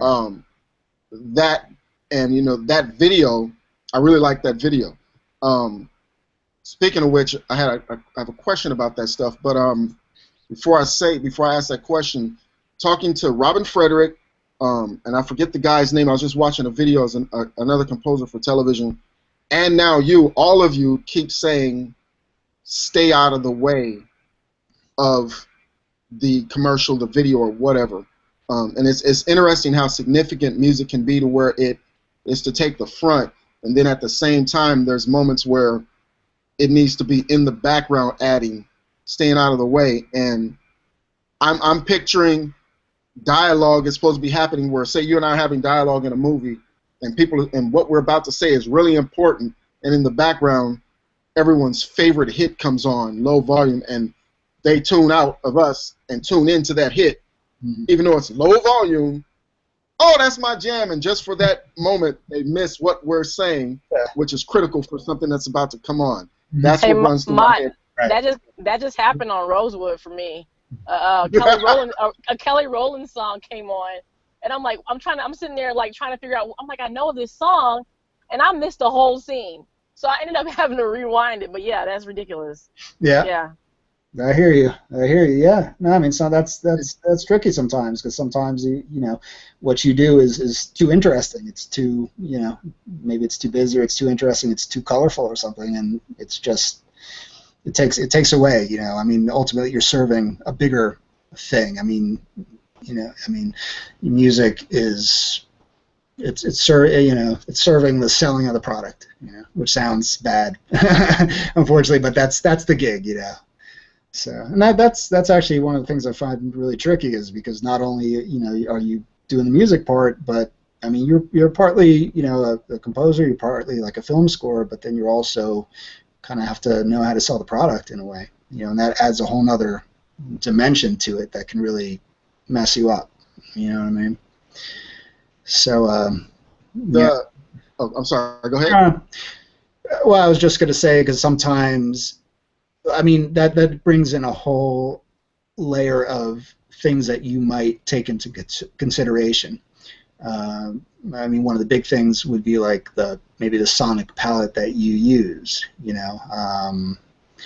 Making sure that certain sounds are relevant to what you're trying to portray. It can even be thinking of the particular product as having a personality, like something that's supposed to be more of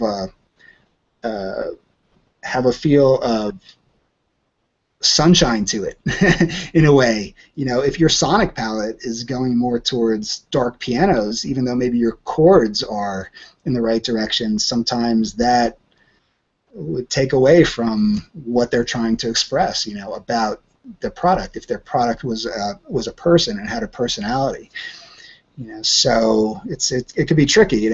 You're composing, which has that whole technical aspect, and you're acting like a film composer sometimes and just setting an overall mood and emotion. But then you have to consider the demographic and the product, what the product is trying to sell. So yeah, it's tricky. Dwayne knows about that, I'm sure. Yeah. Time signatures like 6/8, 12/4, 9/4. Why do people use those? What do those bring to the table? Well, basically, when you have different time signatures, you are grouping notes or placing accents in different ways. I mean, just the simple thing of like 4/4 compared to 3/4. I mean, those are two different feels. They're just like two different flavors. I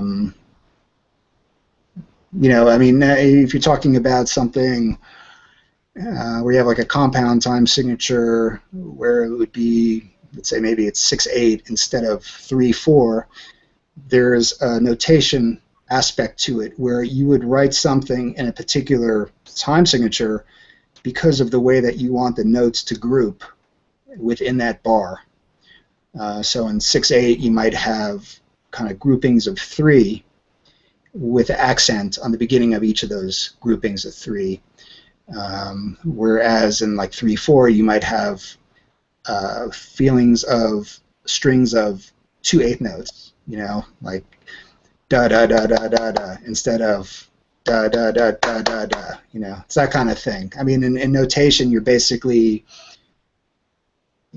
are setting things up, like the pulse is the basic underlying thing, but then with notation and meter, you're trying to organize it in a way that where the stress can be placed or felt on certain beats in a way that you want to give the groove an identity.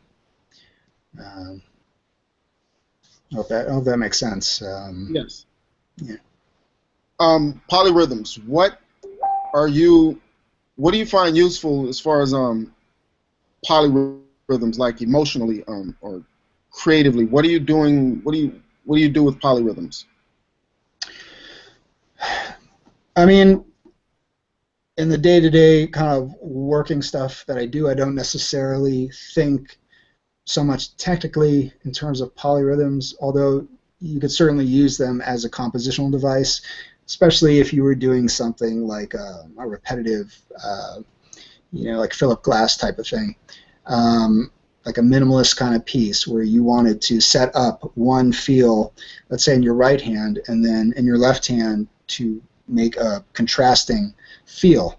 And I mean, the idea is that basically you are creating two different groupings of notes, which will all fit in the same space of time. But because of the way you're grouping them, you are giving different feels to them. So where, let's say, if one feel was my right hand, the other was my left hand might be feeling it in two, whereas my right hand would be feeling it in groups of three. And as long as I mathematically work out the space that I need between those three notes versus the space that I need versus those two notes, they'll all fit in that same bar. So I mean, on the one hand, like, so if I'm a pianist, maybe, you know, I'm doing a solo piano piece and it's rhythmic and I want to keep these polyrhythms going.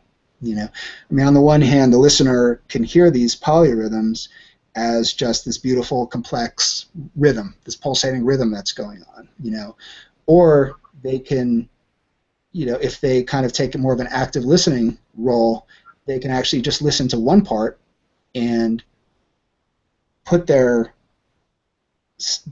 frame of mind into a three feel. Whereas if they were to listen to the other part, let's say the accompaniment, which is moving in two, now they can feel it differently. You know, they can feel it in pulses of two.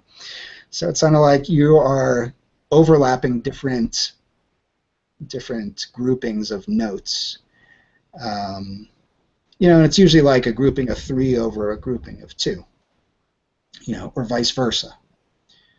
So, you know, I mean, also, you know, maybe like a drummer can use polyrhythms.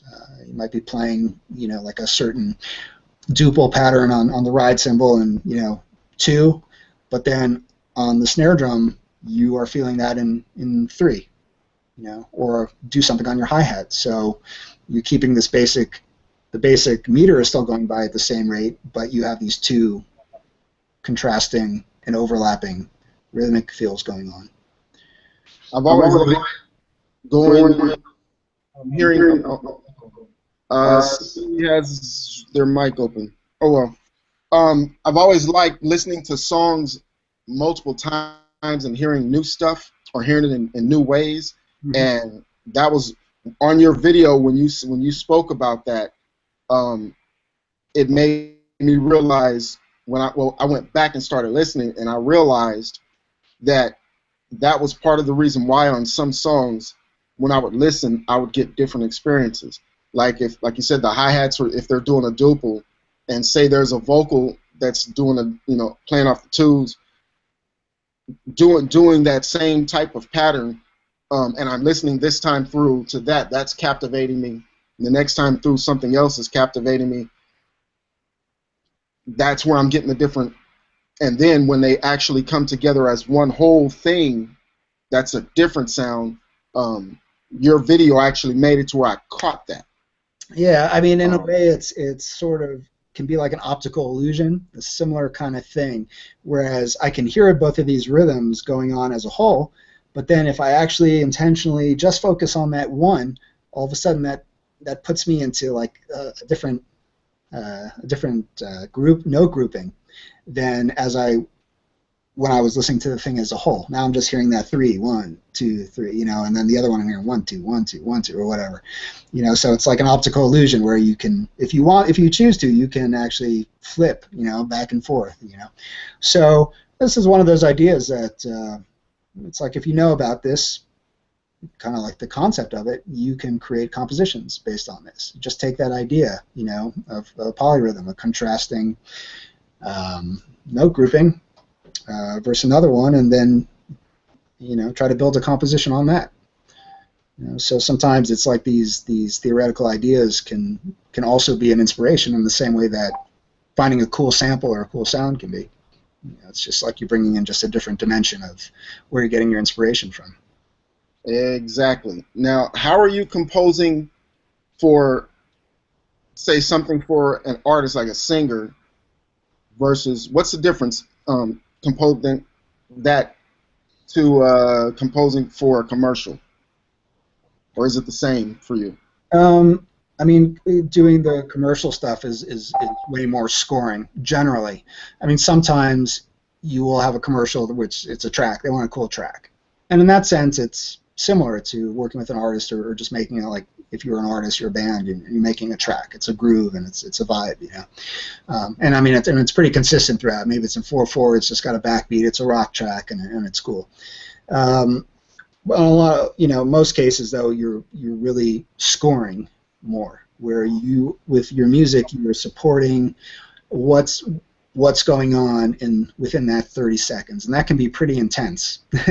Actually, you know, like that 30 seconds, it's just like that idea of simplicity I was talking about before. It's like the fact that it's 30 seconds, you know, it can be deceptively simple to think that, you know, you can do that quickly because it's 30 seconds as opposed to 3 minutes and 40 seconds, you know. But really, everything becomes so much more magnified, you know, within that space of time. So in those 30 seconds, you know, you might be creating a little intro, you know, now it's just a bar, you know, or it's 2 beats as your intro, you know, and then maybe the product comes in, and then you have to change up your tonality, or you're bringing in a rhythm or something, and then it goes, sometimes like you have a, one of these cosmetic spots, and they do a scientific section in the middle, you know, where now they're kind of giving you, you know, that kind of scientific mumbo jumbo about whatever's in the shampoo and everything, and they're showing, you know, the visual looks like in a, you know, in a computer in a science lab or whatever. So now you're going into another section. So it's sort of, in a way, it's sort of like creating a song maybe, where you a lot of times will have different sections, but everything is very condensed, you know, and everything becomes that much more critical in a way, because it's like, you know, you have 2 bars to kind of say what you have to say about this scientific section, and that's it. You know, you don't have like 16 bars to develop this thing.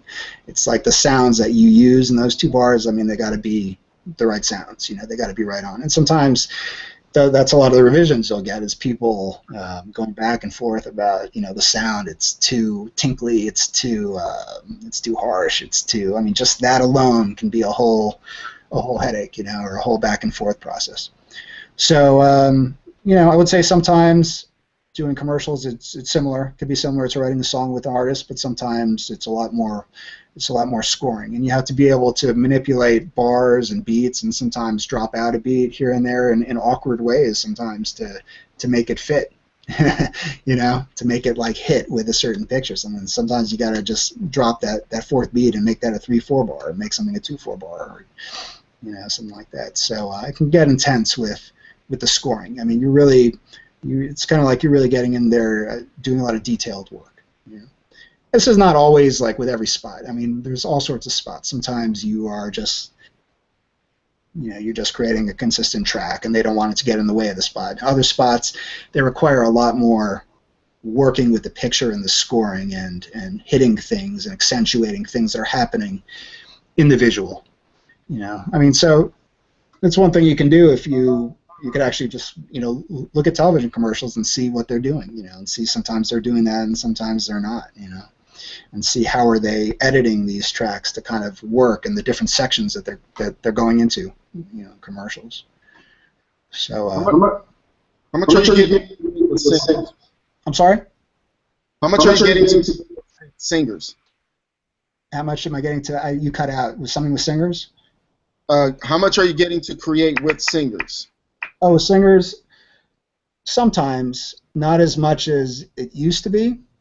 It used to often have vocalists would come, you know, to the studio, and you know, we would record together. I would record them, and now a lot of vocalists have gotten their own little setups. You know, everybody's got their laptop with GarageBand or whatever, you know, maybe a good mic and a good interface and a preamp, and so we collaborate online. But often with most of these things, I'll write the lyric, and I'll write the melody, and even with my poor singing abilities, I'll put down a rough thing, you know, and it's embarrassing, but sometimes, you know, you got to use a little auto-tune, but it gives a singer a guide, you know, a map, and shows them what the melody is and what they're supposed to do.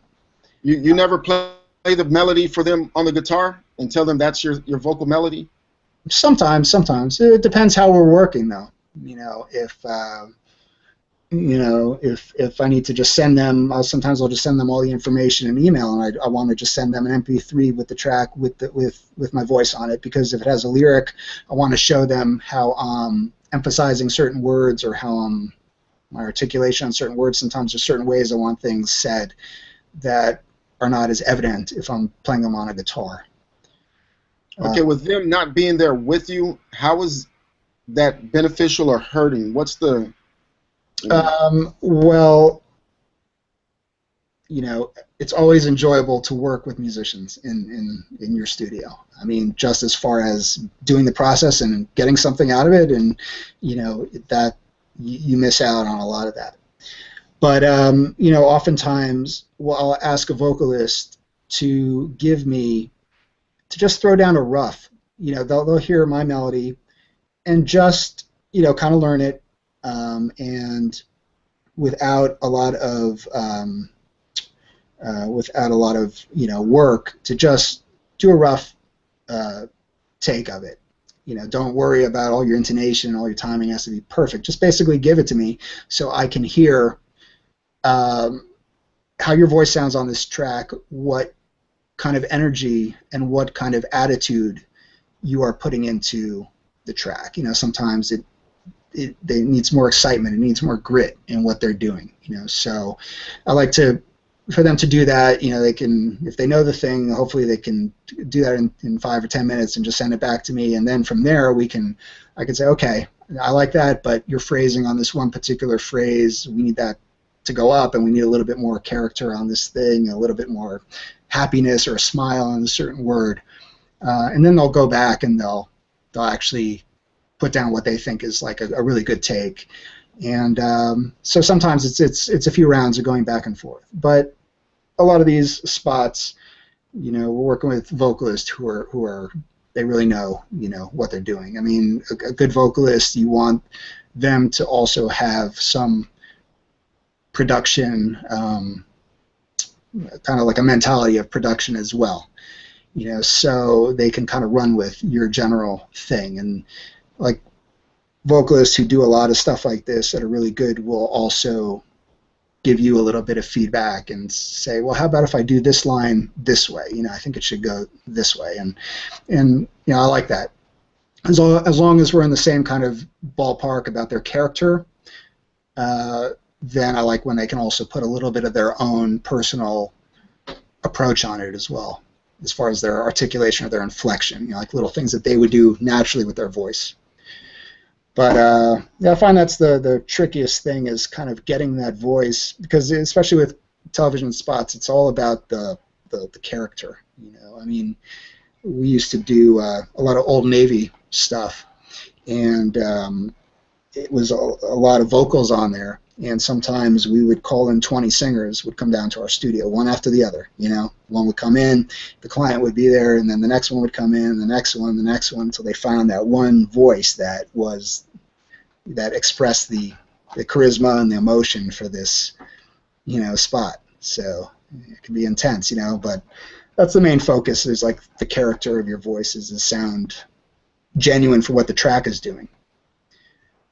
You said you would call in 20 singers. How in the world would you come up with these 20 singers? You guys have a union down there or something that you guys were pulling from, or what? Yeah, there's certain vocal agencies that a lot of the like if we say the top singers, at least the ones that are working a lot, like that do this all the time, are with some of those agencies. And then there's also people that are on their own, and you know, over time you just you know, you connect with them over time, and you know, try to develop a good database of people I can call for certain things. I mean, that's the thing about vocals. It's like you know, you have to know who to get for a particular thing, because there's so much character coming across in the sound of the voice, much more than in like what kind of road sound you use or your guitar sound.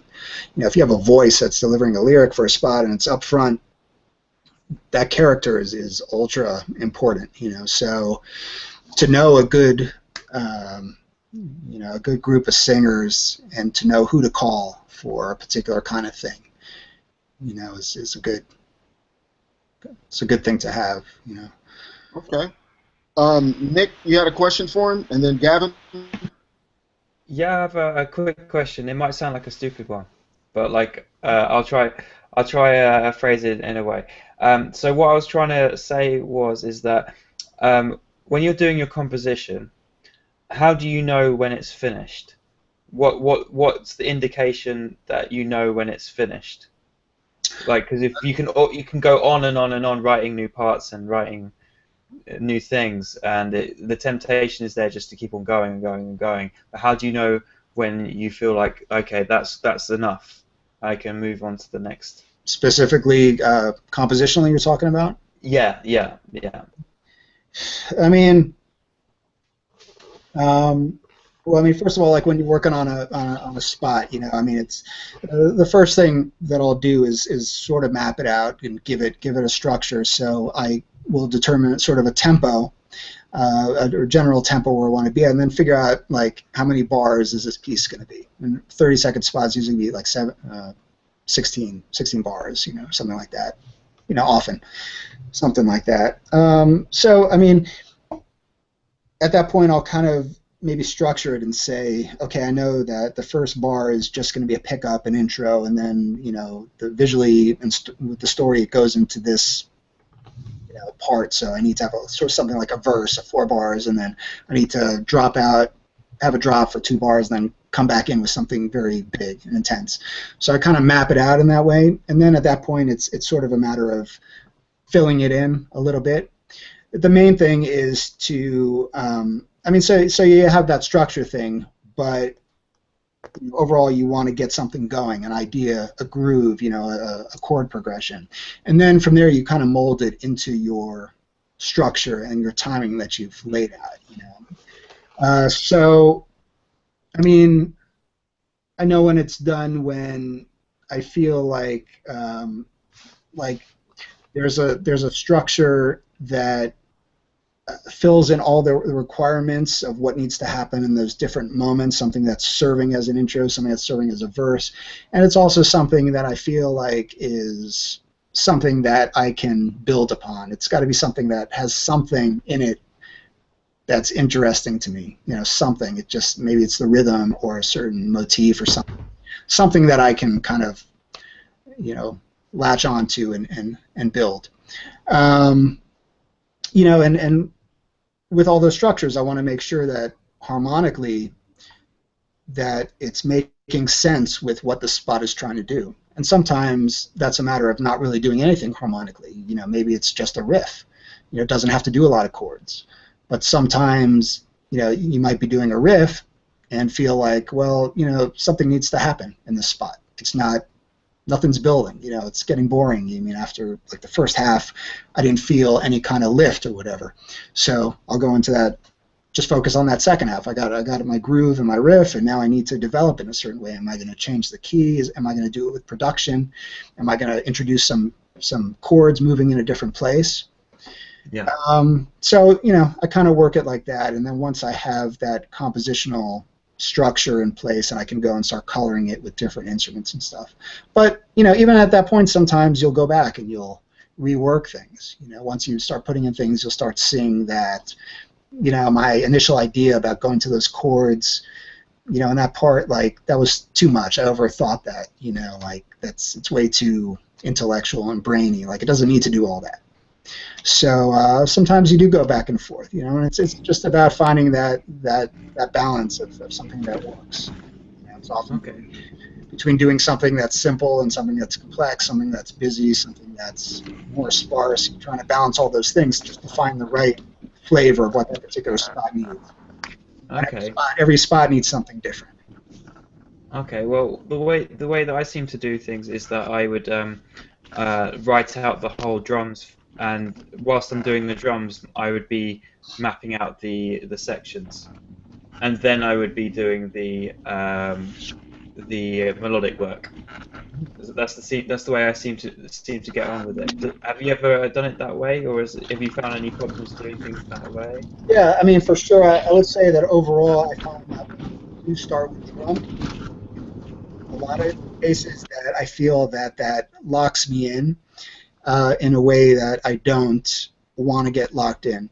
So sometimes I'll intentionally avoid getting to the drums until a later point. And it all depends on what particular style and what particular thing I'm working on. Sometimes the drums are so important that I need to put those down with a particular sound that can give me my next inspiration for like my guitar part, for example. You know, but yeah, like every composition, every spot is different. You know, you have to. I just found over time that sometimes I would just put down my drum groove, and then that pattern of that drum groove just got in my head where I couldn't get out of that. You know, it was like, I already have that drum thing, and now it's putting me in a box. So instead of that, I would maybe go to a bass and just kind of come up with a cool bass riff or something.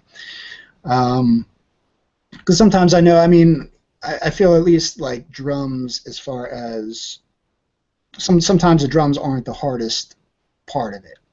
You know, sometimes the drums are just keeping the backbeat going in a pretty straight ahead kind of groove. So in that case, I'll just wait because I know I can put that on later. You know, whereas if I put it on beforehand, it just might box me in my thinking too much. Okay. So it's that kind of stuff. Yeah, go ahead. I'm sorry.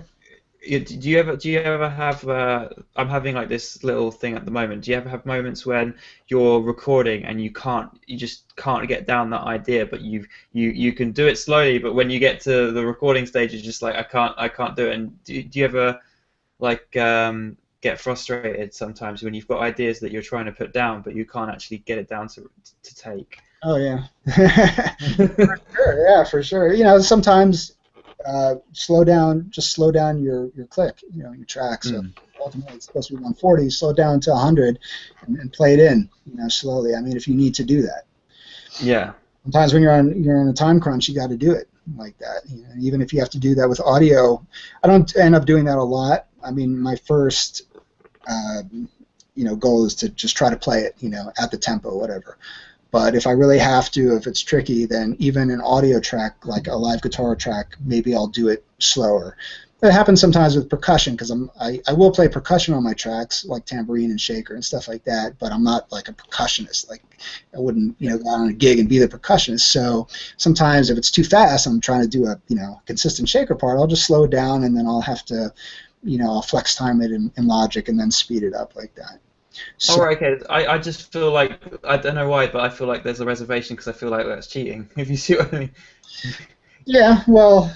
Yeah, you know what I mean. Maybe it's cheating in some ways, you know, if you're having a competition. But, I mean, ultimately, you know, use whatever you got to do. I mean, if I actually had a lot of time, if I had a week or something to do something that I actually had 2 hours to do, then maybe I would actually, you know, try to groove with the track for a little bit longer and until I felt like, you know, now I got it. But if I just don't, and I know that maybe this shaker part is just providing some subdivision to the track and it's kind of going to be off to the right side and just in the track, it doesn't really matter to me that much, you know, that I didn't actually, you know, I mean, there's something, it's still to actually like put down a part like that is so much better, I think, than to use a static loop. Even if you have to speed it up, you know, because still you're going to have all, you know, the sound of your room, just the dynamics, the natural dynamics are in there, the timbre that's coming, and there's also an intention of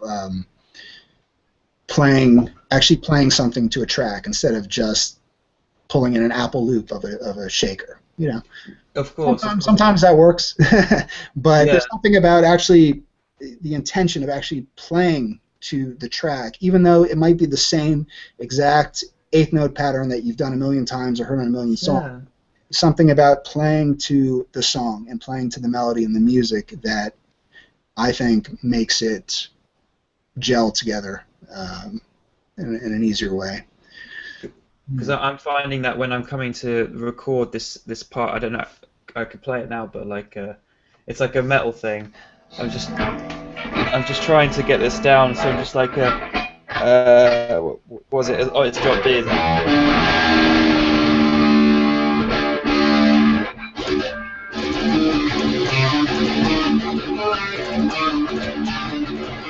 And I'm trying to get that down as a simple little thing to go around. But when it comes to take, the drums kick in, and it's just like completely like lost. When I've recorded it, I listen back, and it's just like it's not sitting with the groove. It's not doing what I think it should be doing, and then I'm just looping it round and round and listening to like 40 takes of like why it's not working. One thing that just comes to mind right off the bat is maybe it's worth it in that kind of part to just try it without the distortion. You know, I mean, ultimately, you know, you want to play it with your sound and everything. But if you're trying to like get this part to sit or something with it, maybe just try it clean, because when you try it clean, you really hear the articulation. You hear all the pitch and dynamic. Yeah. You know, like when you have the drums. I mean, that's something I might try. You know. Yeah. I don't know what to say about that, except that if I'm in a time crunch, I'll definitely, you know, do things the way I can. You know, another thing that I would say to that is sometimes it's a good idea if you're composing. Sometimes it's a good idea to actually write out the part. You know, like normally for me when I'm composing, I won't really write anything out. You know, I'll come up with it and put it down. I'll play it into my sequencer. I might input certain parts, whatever. But sometimes if I'm having difficulty with a particular part, and a lot of times the difficulty that I might have is more with the form. You know, maybe things, there's some odd bars happening, and you know, I always mess up when it gets to this weird bar where I need to put a hit with a chord in or something. So simply writing out a chart for myself on a piece of paper might just be, you know, bar lines and the name of the chords, you know, so like A chord for 4 bars, you know, D for 4 bars, and then that little hit that I'm trying to get, which comes on the upbeat or the first beat or something. I'll just write that out, you know. So in a way, by getting it out of your head and putting it on paper is giving you an aid to you know, and a lot of times, sometimes that also has to do with actually seeing it. You know, for example, if you read music, if you read musical notation, sometimes it can be helpful to actually see it. Like in Logic, you can open up the score notator. I think that's what it's called, or the score editor, where you can actually, you know, you can see it in traditional musical, you know. Which, I mean, it sounds silly that I'm saying that, but, you know, we don't do that much. I mean, in general, I think that much. It's like usually if I put down a chord progression, I'll just, you know, I just remember whatever. But sometimes if I'm having difficulty technically or also with being creative, I'm just in a rut, just seeing it in a different form, seeing it in the form of notation on a lead sheet, or seeing the notes that I'm playing in a different format will help me, will lead me into the place that I need to go, you know, and it's something that might be easy to take for granted or to dismiss as being like, you know, whatever, if I don't really need to see the sheet music, you know, or I don't need to see the notation. But it's sort of like accessing a different part of your brain maybe in a way that you're not, you know, aware of how that's happening. But, I mean, for me, it's actually see the notes on notation. It just calls up a different part of my brain where all of a sudden, because maybe from things I've seen before, I see a certain shape in the notation or whatever, and it gives me an idea, you know, or I see in my notation that, wow, I'm doing a lot of this one pattern, you know, it's something that I didn't really think about before when I didn't see the particular notation. So, I don't know, in a way, I guess I'm saying just you can use different formats in a way to help you with parts and with composition. Okay, I'm gonna try and attack it from all different angles. Yeah. You don't. When you say cheating, if you're having difficulty with a part and you go and hire the best musician at that craft, like whatever instrument that is, you don't. Man, these people be cheating. They've been cheating all their lives. And like the budgets some of these people have had in the past. Like if you could go and give Gregg's idol $30,000 to come play guitar on your track, that's more cheating than you using elastic time or something. It's like, come that's on, like man. that's like when I did a beat battle and it was a production duo up there. I'm like, I make all this music by myself and it's two of y'all. I felt like that was cheating, but as time progresses, like technology is where you can do you limitless at this point. So I don't ever look at it like it's cheating. Like I love loops. Like even though I'll go record a live drum set, like hit every sound on there and sample that, I'll still find a break beat and chop it up just because I want that particular timbre on my drum. But any tool is a good tool. Don't ever look at it like it's cheating, man. Yeah. If you were to learn what has really transpired, what has really gone on into some of these hits that you like from the past, you'll find out that it's not all pretty. Like it's not an honest thing. Not everything's an honest thing about what has happened. Some people take credit for stuff that they didn't do. People, like, you'll have a band up there on stage and you're like, why aren't they that good? Well, because they were session musicians who played that. There's a lot of stuff that goes on that's just not, right. Reality. And then you'll see this guy that you have no idea who he is. Here's Gregg Fine, just walking down the street playing a guitar, and you're like, damn, he belongs in a concert hall. Well, yeah, he's the one who played on your favorite jam, but he's not famous. You just don't happen to know him. He wasn't marketed. These guys cheated, bruh. Just like now, the big debate. Well, it ain't a big debate no more about when hip hop producers used to use MPCs, and now cats like me came up using Fruity Loops. Like, it's so many producers that came up using MPCs that hate people that use Fruity Loops. It's not even funny. Like, they feel like that's cheating because they learned how to use this, and all I got to do is sit in front of my laptop and make the same beat it's gonna take you all day to make with your piece of equipment. Do you know how many purists, when Gregg said he uses Contact, and I forget the other, I know it, but I forget it. For Gregg to say he uses that, you know how many people who would be like, what? You what? Like, they would, it's come on, man. Do you think? Especially with his guitar playing. They'll look at it like, really? And you can play like that and you still use a plug-in? Yeah, I mean, rather than thinking about it, if you're talking about the ability to put down your own part, I'm not really thinking about it in terms of cheating, but more in terms of what does it feel good for the track. That's the ultimate thing. So that's why I might really decide that I really want this to be a live part and actually play it at the tempo and played well. It's because it's a feeling that I can't get by doing it some other way, by like programming and typing it in or something. It's like I want that. But if I can get the same feel or get a shaker part that serves the purpose of the song in the way that it needs to, then that's fine. Yeah. And I'm not really lying to the public. I'm not going out saying I'm a shaker champion, I'm a virtuoso shaker player, and then giving them music of like shaker that's played at a different tempo. I mean, that's not the big picture of the thing. So. But can I just explain what I meant though?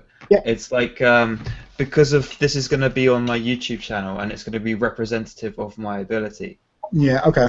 So if you're not gonna play how you're supposed to play and people listen to you and they go, okay, well that guy's not exactly playing the way I hear it, like then that's practice your ass off. Yeah, I mean honestly, yeah. I mean for that kind of thing, then that's a little bit different. If you're presenting yourself as I'm a player, maybe I'm a teacher, I'm going to teach how to play this, but that's not really you doing it or you totally manipulating the computer. I mean that's a little bit of a different story. But I would also say that for that particular part, if like you're having trouble with that particular part, then maybe there's something about that part that you can change. That's one thing that you can look at. Is there something in that part that you can just change subtly that'll make it easier to play or to lock into the groove that's not going to change it drastically? It could just be that one little extra note that's causing you to shift your hand and it's throwing your timing off or something. So. Because sometimes you get married to the particular part. I mean, that was a cool part that you played, and so that might not be an option, but it's something to look at, I just wanted to do some sort of Japanese metal, so I was trying to do using like the Awato scale and try and do something funky with that. I did change it the other night because of I kind of forgotten how I changed it, but I changed the groove of it to make it groove more because I'm thinking about groove a bit more. So I was going. I was doing. I need to listen to it. Hold on a sec. But like, yeah, I changed the groove a little bit just to make it groove more, and then I alternated it, and it sounded a lot better, and it sat in the mix a bit better. But it's still quite difficult to nail because of I've got like a really weird part where there's a fill, which is it's kind of weird because I've got the click going and then the drums are on the offbeat. It's yeah. Well, as far as Go ahead. oh, sorry. Okay. I mean, it's something like that. For the sake, don't forget that for the sake of actually putting a part down, there's something to that. I mean, even just putting on a click, like in Logic, for example, you could set the volume of the click, you can set the tone, the pitch of the click, you can also set whether it has a subdivision to it. Yeah. So I mean, those are all things that might help you. Like for example, if I'm playing something that has like a funky part, has a lot of subdivision in it, and I want to get that a little bit tighter, I might put that subdivision in on the click so I can really fine-tune that. I wanted to create a tight part. So, that's one thing you can look at. You can also make your own click, or you can simplify the part. Maybe if you have that drum part that's playing on offbeats and is doing something crazy, at least for the sake of putting your part down, just put a straight beat, and then change up the drum part after that. Yeah. So sometimes you need to change the atmosphere of how you're recording. When you play a part that's more difficult than what you can play, my response is get it down, make this beautiful creation that you cannot do on that you cannot do live, disappear, practice your ass off, elevate your game, use that to elevate your game to where you can do it. Like that aspect right there is something that I find, like when I'm working with singers, that they're not willing to put the effort in. I'm looking at, I keep saying it on these hangouts, little 12-year-old kids competing in the Olympics against 18-year-olds and such, and they're slaying. It's because of the amount of training that they would do, the amount of hours. So that's the type of person I am. I would, if I were to create this guitar, this little riff or whatever, and I couldn't do it, I might disappear like Sonny Rollins, like for 6 months to a year, 3 years, working on these parts until I came back and blew you away because I've grown that much. That right there, bro. Okay. Right? Yeah, sure. I mean, if you got if you can do that, if you have the time to do that, then that's Yeah, and that's the thing with today is what Gregg just said. If you have the time and if you can afford to do that. Right. No. I mean, also you can put down, maybe try putting down a guide track in your sequencer and actually, playing it in with a sample or a keyboard or piano or something, playing that riff and making it tight, with the thing, and then use that to kind of keep you in line with the drums. At least for like a practicing stage, and then you might choose to, mute that when you actually record it. But I don't know. I'm just trying to throw out ideas based on what you're saying. Yeah, I mean, I can show you if you want, but it's up to you. This is your thing. I don't want to, Cut that out, man. Show him. Okay. Where's the screen share? There we go. And then I'll have to say about. Let's do it. Yeah, maybe after that we should wrap it soon. I gotta pee like crazy. Okay. Well, go pee. But yeah, we can shut it down here pretty soon. But just turn your video off and go to the restroom. It's no big. I'll be back in a second. All right. Okay. Can you see my screen? Yeah. Yes, I see your screen. I've got you on now. I've got these speakers on, so it's going to reverb through the mic. So. Okay, your screen popped up for a second. I got you. You're up here permanent now. No matter who talks, you're on. But your screen, you shared your screen, but then it went away. Okay. Let's have a look. It was Logic or something. Yeah, there we go. The Studio One. Yeah. So. Studio One. Okay. I've got this going.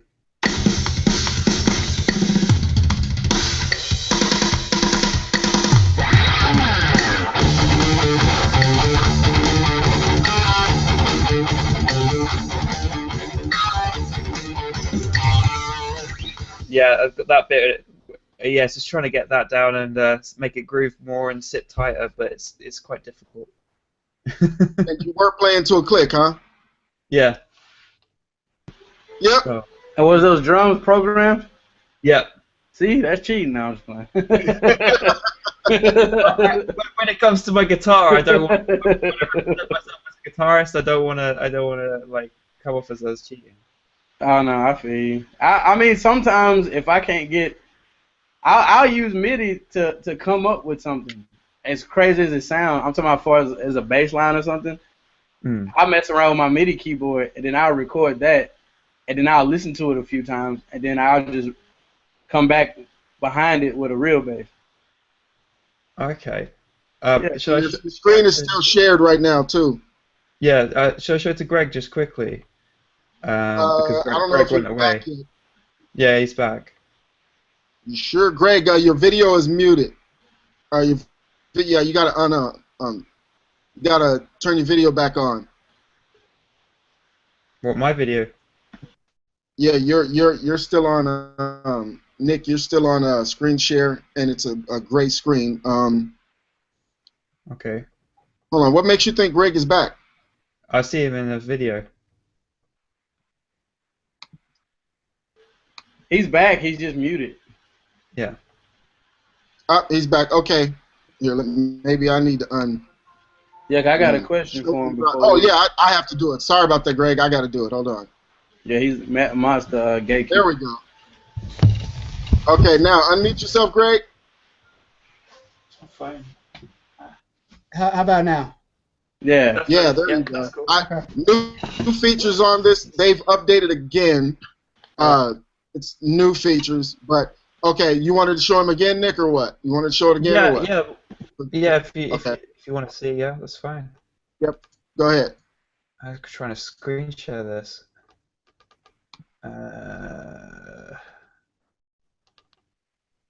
Yeah, all these extra features like screen share. Sooner or later, we got to dive off into that stuff. Here it Very- is. Can you Yeah, I see? see me. Can you There we see go. it? Yeah. Yes. Okay, well, I'm going to turn the speakers on so it might reverb a little bit. Okay, so this is what I've got so far, and I've changed the groove a little bit to sit a bit better, but I still can't get it tight enough.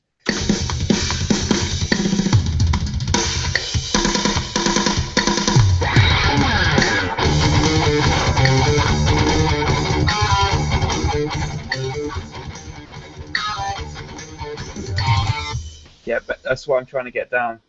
So I've changed the groove a little bit to make it sit, but I really can't get it to sit tight as much as I would like it to bounce with it. Because I feel like there's a point where you try and get like parts onto a song and it starts to bounce, and it sits in and weaves in nicely. But I can't get it to that point yet. It seems to be like every time I'm doing it, I've done like 50 takes of trying to get this down, and it's a simple thing. It sounds simple, but it's just that like skill of getting it into like the pocket, which is quite difficult. Right. Well, yeah. So like I don't do a lot of this particular style of music, but I'm imagining that. So where are your drums from that you're using here? They're from Addictive Drums. Okay, so it's like a program. Is it a program part, or is it yeah, it's programmed. Yeah. from a live loop that somebody, or is it actually, played in? Well, this is how I write my drums. I do cheat with my drums, obviously, because I like to represent myself as a guitarist and a producer rather than like doing the drums and everything. So what I've done is I've got some fills and some pre-programmed not samples, but like they've come with like MIDI packs. And I've dragged in the MIDI packs and altered them to how I like them because it makes it much quicker and much easier.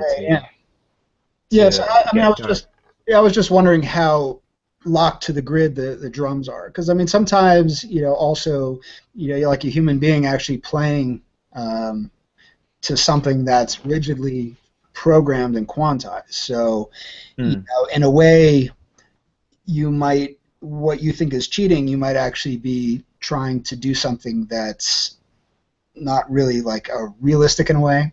Now I don't want to like sound like an idiot because I don't do the style, so I don't know what's typically done. and as far as editing. So I mean, maybe guys that do this stuff, they kind of get the main part down, but they will move like little, so like what I heard there was that overall, it sounded like it was there, but there were little moments where sped up. If I was to go in there and edit it, I might just grab some of those notes and slide them a little bit to tighten them up with those drums.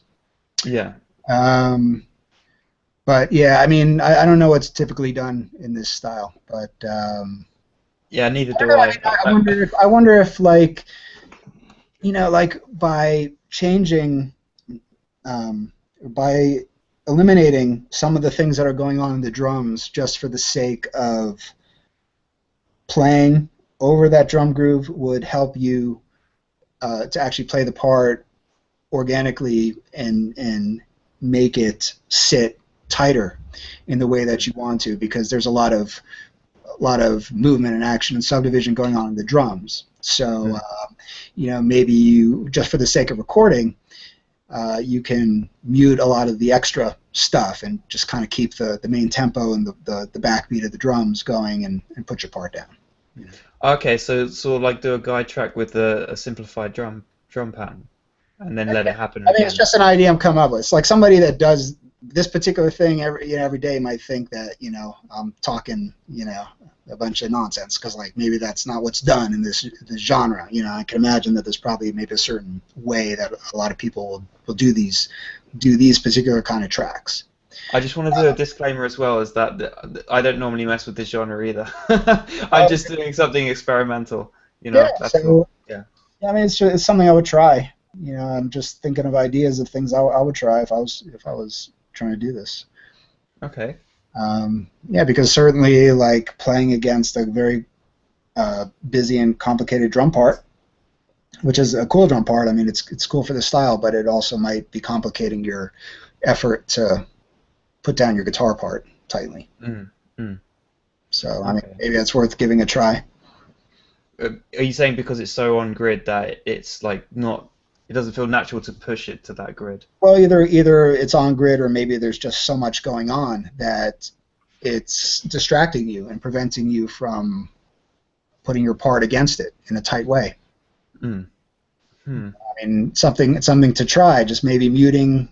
I might like take a lot of time actually to do, but maybe you might find a lot of the extra fills and stuff that are going on in that drum part and just mute them for the time being. Play your part and see if that helps you to get that time feel that you're looking for. And then maybe when you bring all those other parts back, those will sit nicely with everything.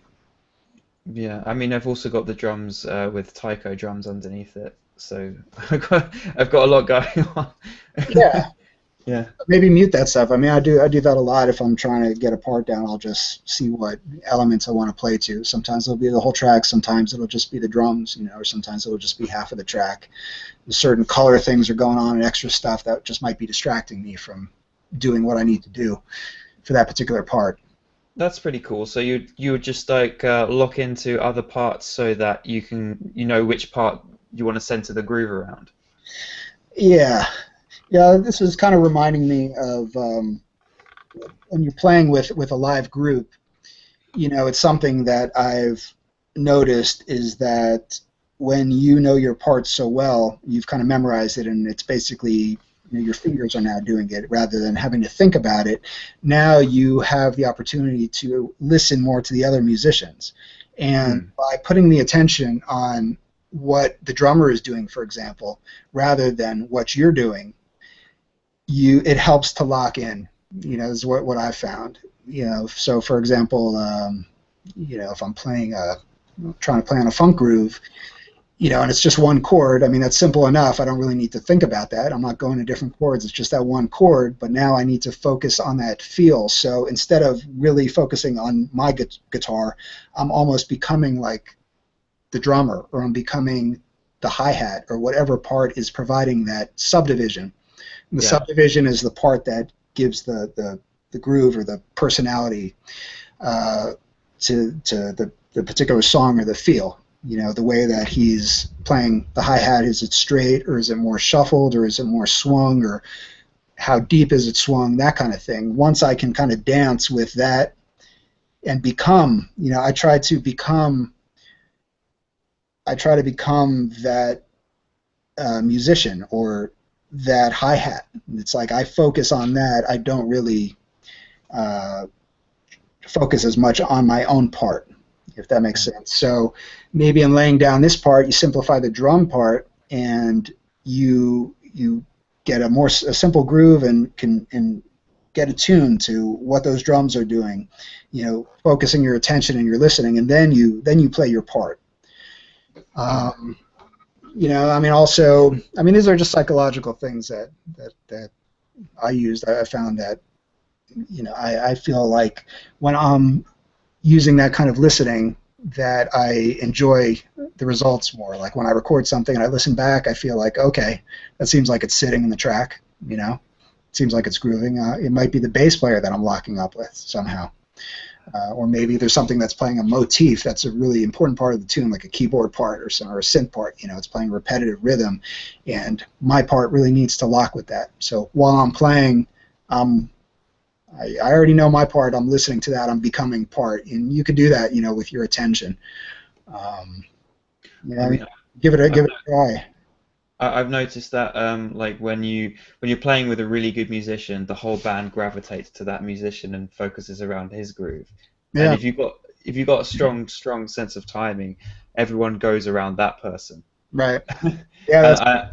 And like if your timing's spot on every time and you've got your rhythm down, then you know, that's the thing you'd naturally lock into. Mm-hmm. So maybe there's something in the compositions that we're listening to that we feel like that's a steady constant that we would want to just like grab onto. Right. Yeah. I mean, if you are doing something that's more along the lines of a hip hop track, and you have this really like awesome drum loop or something, and it's just got a feel to it. I mean, yeah, you want to, and you're going to put a part down. I mean, you want to lock into that feel, that particular, you know, it's not so much of a like, it's not, you know, that maybe that sample loop is from a record, it's just from a break or whatever, and it's got a particular feel, you know, so now everything is going to, that's the pocket, you know, and that's what you want to listen to while you're laying down your part, you know. I'm not saying it has to be like mathematically 100%, but, you know, that's providing that sort of identity for the groove, and that's what you want to become part of and kind of dance with that. Yeah. In jazz, I feel like it's the ride cymbal often in the drums, you know, which is keeping that do do do do do do do do do kind of thing, you know, with the drum. Yeah. That's like just a pulse keeper, you know, and every drummer has a. If I were to create this guitar, this little riff or whatever, and I couldn't do it, I might disappear like Sonny Rollins, like for 6 months to a year, 3 years, working on these parts until I came back and blew you away because I've grown that much. That right there, bro. Okay. Right? Yeah, sure. I mean, if you got, you know, if you can do that, if you have the time to do that, then that's, you know. Yeah, and that's the thing with today is what Gregg just said. If you have the time and if you can afford to do that. Right. No. You know, I mean, also you can put down, maybe try putting down a guide track in your sequencer and actually, you know, playing it in with a sample or a keyboard or, you know, a piano or something, playing that riff and making it tight, you know, with the thing, and then use that to kind of keep you in line with the drums. Yeah. At least for like a practicing stage, and then you might choose to, you know, mute that when you actually record it. But you know, I don't know. I'm just trying to throw out ideas based on what you're saying. Yeah, I mean, I can show if you want, but it's up to you. This is your thing. I don't want to, you know. Cut that out, man. Show him.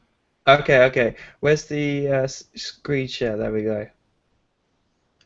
And then, I'll have to say that. Let's do it. Yeah, maybe after that we should wrap it soon. I gotta pee like crazy. Okay. Yeah, go pee. But yeah, we can shut it down here pretty soon. But just turn your video off and go to the restroom. It's no big. I'll be back in a second. All right. Okay. Can you see my screen? Yeah. Now we can. Yes, I see your screen. I've got you on now. I've got these speakers on, so it's going to reverb through the mic. So. Okay, your screen popped up for a second. I got you. You're up here permanent now. No matter who talks, you're on. But your screen, you shared your screen, but then it went away. Okay, let's have a look. It was That- Logic or something. Yeah, there we go. The Studio One, yeah. So Studio One. Okay. I've got this going.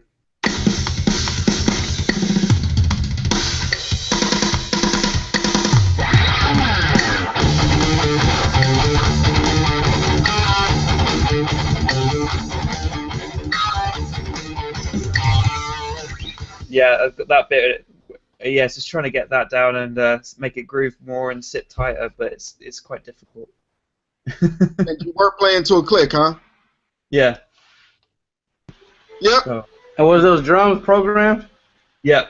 See, that's cheating. Now I'm just playing. When it comes to my guitar, I don't want to represent myself as a guitarist. I don't want to like come off as those cheating. Oh no, I feel you. I mean, sometimes if I can't get, I'll use MIDI to come up with something. As crazy as it sounds, I'm talking about as far as a bass line or something. I mess around with my MIDI keyboard, and then I'll record that, and then I'll listen to it a few times, and then I'll just come back behind it with a real bass. Okay. The Shall I screen is still shared right now too. Yeah. Shall I show it to Greg just quickly? Because I don't know Greg if went he's away. back yet. Yeah, he's back. You sure, Greg? Your video is muted. Yeah, you gotta you gotta turn your video back on. What, my video? Yeah, you're still on. Nick, you're still on screen share, and it's a gray screen. Okay. Hold on. What makes you think Greg is back? I see him in the video. He's back. He's just muted. Yeah. He's back. Okay. Here, maybe I need to Yeah, I got a question for him. Oh yeah, I have to do it. Sorry about that, Greg. I got to do it. Hold on. Yeah, he's Monster Gatekeeper. There we go. Okay, now unmute yourself, Greg. Fine. How about now? Yeah. Yeah, there you go. Cool. New features on this. They've updated again. It's new features, but okay. You wanted to show him again, Nick, or what? You wanted to show it again, or what? Yeah. If you want to see, yeah, that's fine. Yep. Go ahead. I'm trying to screen share this.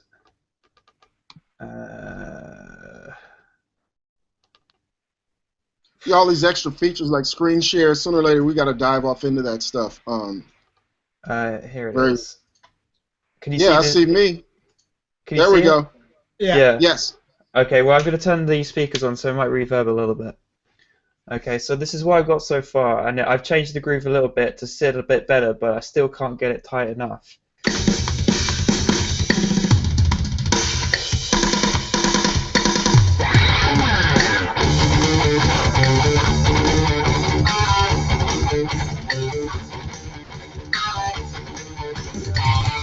Yeah, but that's what I'm trying to get down.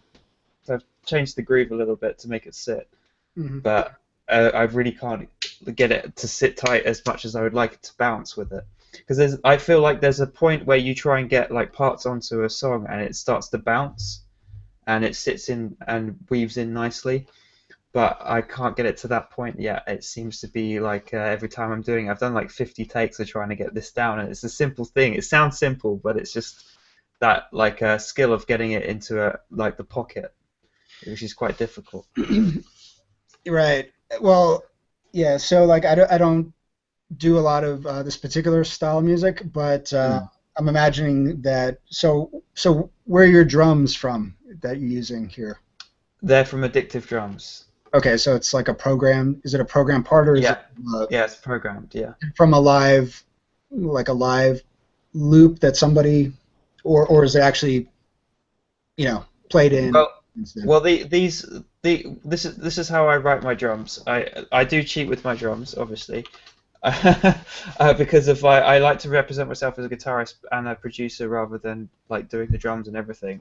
So what I've done is I've got some fills and some pre-programmed not samples, but like they've come with like MIDI packs. And I've dragged in the MIDI packs and altered them to how I like them because it makes it much quicker and much easier to. Yeah. So I Yeah, I was just wondering how locked to the grid the drums are, because I mean sometimes also you're like a human being actually playing to something that's rigidly programmed and quantized. So in a way, what you think is cheating, you might actually be trying to do something that's not really like realistic in a way. Now I don't want to like sound like an idiot because I don't do the style, so I don't know what's typically done as far as editing. So I mean maybe guys that do this stuff, they kind of get the main part down, but they will move like little, so like what I heard there was that overall, it sounded like it was there, but there were little moments where sped up. If I was to go in there and edit it, I might just grab some of those notes and slide them a little bit to tighten them up with those drums. Yeah. But yeah, I mean, I don't know what's typically done in this style, but yeah, neither do I. I wonder if like, like by changing, by eliminating some of the things that are going on in the drums just for the sake of playing over that drum groove would help you to actually play the part organically and make it sit tighter in the way that you want to, because there's a lot of movement and action and subdivision going on in the drums. So maybe you, just for the sake of recording, you can mute a lot of the extra stuff and just kind of keep the main tempo and the backbeat of the drums going and put your part down. Okay, so sort of like do a guide track with a simplified drum pattern, and then let it happen. I mean, it's just an idea I'm coming up with. It's like somebody that does this particular thing every day might think that I'm talking a bunch of nonsense, because like maybe that's not what's done in this genre. I can imagine that there's probably maybe a certain way that a lot of people will do these particular kind of tracks. I just want to do a disclaimer as well, is that I don't normally mess with this genre either. I'm just doing something experimental. That's so, cool. Yeah. I mean, it's something I would try. I'm just thinking of ideas of things I would try if I was trying to do this. Okay. Yeah, because certainly like playing against a very busy and complicated drum part, which is a cool drum part. I mean, it's cool for the style, but it also might be complicating your effort to put down your guitar part tightly. So I mean, maybe that's worth giving a try. Are you saying because it's so on grid that it's like not? It doesn't feel natural to push it to that grid. Well, either it's on grid, or maybe there's just so much going on that it's distracting you and preventing you from putting your part against it in a tight way. I mean, something to try. Just maybe muting. I might like take a lot of time actually to do, but maybe you might find a lot of the extra fills and stuff that are going on in that drum part and just mute them for the time being. Play your part and see if that helps you to get that time feel that you're looking for. And then maybe when you bring all those other parts back, those will sit nicely with everything. Yeah, I mean, I've also got the drums with taiko drums underneath it, so I've got a lot going on. Yeah. Yeah. Maybe mute that stuff. I mean, I do that a lot. If I'm trying to get a part down, I'll just see what elements I want to play to. Sometimes it'll be the whole track. Sometimes it'll just be the drums, or sometimes it'll just be half of the track. Certain color things are going on and extra stuff that just might be distracting me from doing what I need to do for that particular part. That's pretty cool. So you would just like lock into other parts so that you can which part you want to center the groove around. Yeah, this is kind of reminding me of when you're playing with a live group. It's something that I've noticed is that when you know your parts so well, you've kind of memorized it, and it's basically your fingers are now doing it rather than having to think about it. Now you have the opportunity to listen more to the other musicians, and by putting the attention on what the drummer is doing, for example, rather than what you're doing, it helps to lock in. Is what I've found.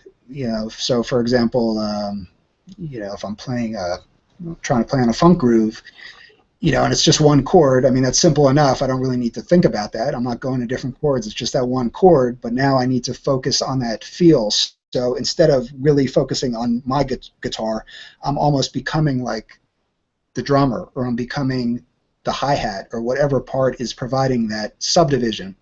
And the subdivision is the part that gives the groove or the personality to the particular song or the feel. You know, the way that he's playing the hi-hat, is it straight, or is it more shuffled, or is it more swung, or how deep is it swung, that kind of thing. Once I can kind of dance with that and become, you know, I try to become that musician or that hi-hat. It's like I focus on that. I don't really focus as much on my own part, if that makes sense. So maybe in laying down this part, you simplify the drum part, and you get a simple groove and can get attuned to what those drums are doing. You know, focusing your attention and your listening, and then you play your part. You know, I mean, also, I mean, these are just psychological things that I used. I found that, you know, I feel like when I'm using that kind of listening, that I enjoy the results more. Like when I record something and I listen back, I feel like, okay, that seems like it's sitting in the track, you know? It seems like it's grooving. It might be the bass player that I'm locking up with somehow. Or maybe there's something that's playing a motif that's a really important part of the tune, like a keyboard part or a synth part. You know, it's playing repetitive rhythm, and my part really needs to lock with that. So while I'm playing, I already know my part. I'm listening to that. I'm becoming part, and you can do that, you know, with your attention. You know, I mean, give it a try. I've noticed that like when you're playing with a really good musician, the whole band gravitates to that musician and focuses around his groove. Yeah. And if you've got a strong sense of timing, everyone goes around that person. Right. Yeah. And like if your timing's spot on every time and you've got your rhythm down, then you know, that's the thing you'd naturally lock into. Mm-hmm. So maybe there's something in the compositions that we're listening to that we feel like that's a steady constant that we would want to just like grab onto. Right. Yeah. I mean, if you are doing something that's more along the lines of a hip hop track, and you have this really like awesome drum loop or something, and it's just got a feel to it. I mean, yeah, you want to, and you're gonna put a part down. I mean, you want to lock into that feel, that particular. You know, it's not so much of a like, it's not, you know, that maybe that sample loop is from a record. It's just from a break or whatever, and it's got a particular feel. You know, so now everything is gonna. That's the pocket. You know, and that's what you want to listen to while you're laying down your part. You know, I'm not saying it has to be like mathematically 100%, but. You know, that's providing that sort of identity for the groove, and that's what you want to become part of, and kind of dance with that. Yeah. In jazz, I feel like it's the ride cymbal often on the drums, you know, which is keeping that do kind of thing, you know, with the drum. Yeah. That's like just a pulse keeper, you know, and every drummer has a little bit of a different feel to it, and you know, when you're playing, you're kind of like you're becoming enveloped in that almost, you know. With a good drummer, you know, at least. When you're constructing a song for a brief, when do you feel like that's where I could build it from? Well, see, for me, it's usually got to have something that I can identify as a motif or a personality, you know. So even if I'm doing the most mundane chord progression, I try to find something in it that I can latch onto, and that could just be, like I said, maybe it's a standard chord progression, but it's the way that I'm doing my rhythm, you know. And sometimes it's a matter of paying attention to what you're doing. You know, if I'm trying to write, I'm doing just like A minor, F major, G major. It's the basic thing. I try to write, I'll, you know, start, you know, playing a riff around that, or strumming some chords, or try to listen to kind of what I'm doing, maybe improvise around that, and try to find something in there that can be a building block, you know. Could just be the way that I'm stressing certain beats that I found, you know. And then once I have that, that's something that can feed me to give me more ideas and help me to build the rest of the track on. Okay. I'm always looking for something that can be give some identity, so it's not completely watered down and and vague or whatever. Like, Is there So any? it's got to have something distinctive then. yeah, something distinctive, something that I can use to build upon and give me inspiration to keep this track going. Is there any particular when you're in creative mode? Is there any particular thing you grab first to catch your idea, like maybe your guitar or a particular plugin or anything? Yeah, for every track, I just try to find like where the inspiration can come from. So, if in an ideal world, I would love it if I could always pull up a piano and come up with my whole track. Because with the piano you can get the harmony and the melody and everything going. But sometimes that piano is just not the right timbre for what you're trying to do. Sometimes it's giving you a different, emotion for the song, and you need to do it on the guitar or something, or you need to find that on a modern synth sound. You need to pull massive or something and get like just a really awesome sound that inspires you.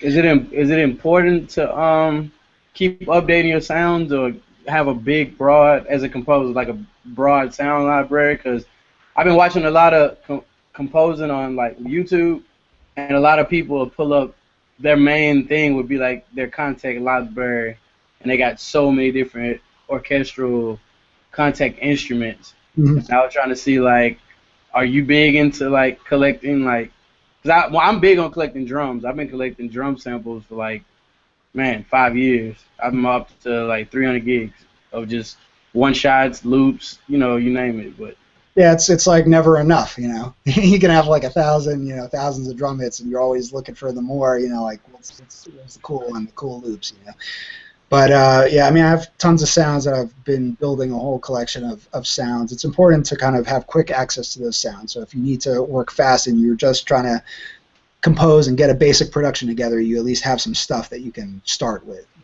So I would say, like, for certain sounds, it's a good idea to have, versions of those sounds that you really like. Like, let's say a vibraphone, for example. You have that one particular vibraphone library that it works, it sounds good.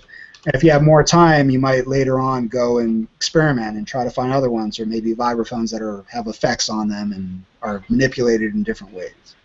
Gotcha. But I mean, in general, like, to start out with, I'll try not to labor. Like, if I'm doing something that's a little bit more traditional, with guitars, bass, drums, standard organs, keyboards, or orchestral stuff, I won't try to spend a lot of time laboring over the exact sounds, because I basically know what kind of sounds I'm going for. So I'm more likely to go for like the EXS-24 in Logic, because and just maybe the factory stuff, because they just load up quick, they don't crash my computer, easy to just get in there, so I can start getting a concept together and a palette together. And then sometimes once I have that, or I mean, usually what I'll do is once I have that, then I'll oftentimes go back and I'll load up my sounds that are my huge sample libraries. Okay. Yeah, that take a lot of toll on my computer or whatever. But like I said, it's just a matter of where you are in the creation process. You write. So your main focus in the beginning is not the sound, not the timbre, none of that. It's just to strictly get the idea out. I mean, for particular types of things. So if you know that ultimately, this is doing something that's like an acoustic, organic kind of track, and you're doing acoustic guitar, piano, maybe some strings, and like certain spots they call for that. So the emphasis is not so much on the sonic thing of it, although obviously you want it to sound good by the end. The emphasis is more on the motifs and the chordal structure and the writing of it. However, if you're going for something that has to sound dope and sound cool and have amazing sounds and kind of be cutting edge and inspiring, then you might need to get to your sounds earlier, and use that sometimes to be the inspiration for the track. I mean, it's a certain kind of tracks, like electronic tracks, that it doesn't really matter so much, that you have some amazing chord progression. What matters is that you found that cool sound. You know what I mean? And that's like the sound for your lead motif or something. I mean, that's what's driving the track. That's what's making it cool. I mean, you could play that same progression just on a piano, and you might be like, you know, whatever. This is like just stock stuff. Yeah, but loaded and massive, and yeah, maybe with a particular synthesizer or sampler instrument that's giving a lot of character to that particular progression. Okay. So it's just there's different ways to doing it. At least for me, it depends on what I'm doing, what kind of approach I'm going to take. Gotcha. Okay. Yeah.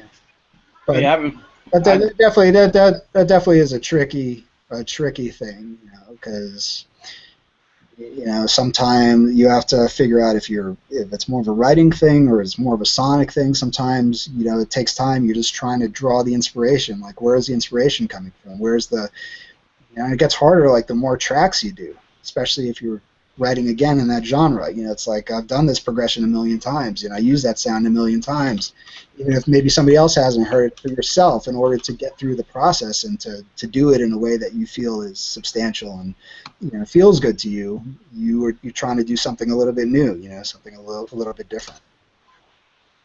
Yeah, lately I've been studying more on.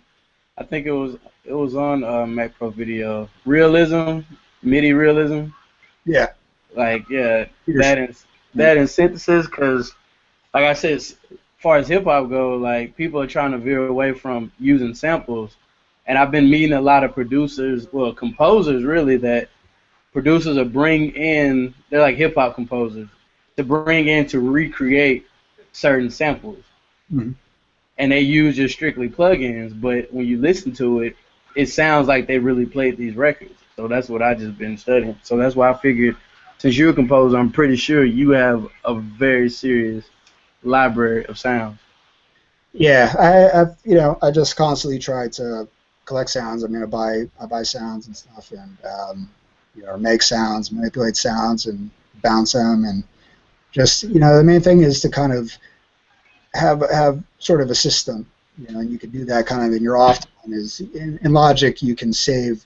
I think it's called channel settings. Yeah. Yeah, channel settings. So you know, I'll have a library for the different instruments that I access often. Like for piano, I'll have a folder, and in there I might have 40 pianos. And even though it's just piano, maybe certain pianos will be more darker, certain pianos will be better for pop. You know, have more attacks. Certain pianos might be atmospheric pianos that are manipulated already. You know, with delays and modulation effects and chorus and stuff, just so I can, you know, immediately just kind of go to that folder and just switch through a couple things or find my pop piano, the one that you know I like. So do you also create templates? And I'm pretty sure you make your own sounds in like the EXS24 and create your own patches or whatnot.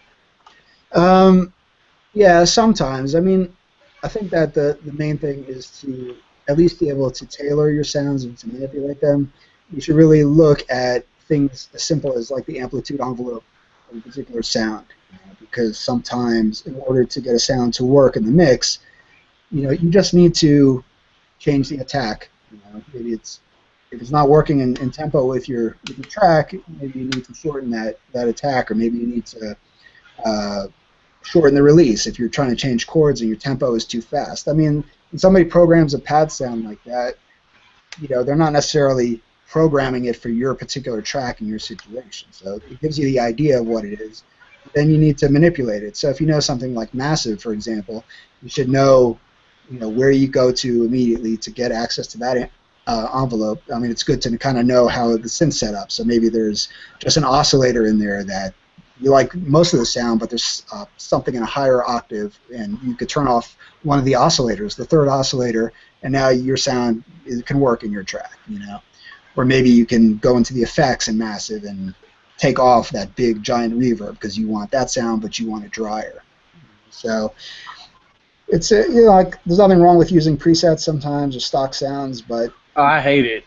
Man, it's so many records, hip hop records that you can listen to right now, and you automatically know where that preset came from, especially with like trap hip hop. Because the main trap producers, all they use is Nexus. Like, they don't use no other plugin. They just use Nexus.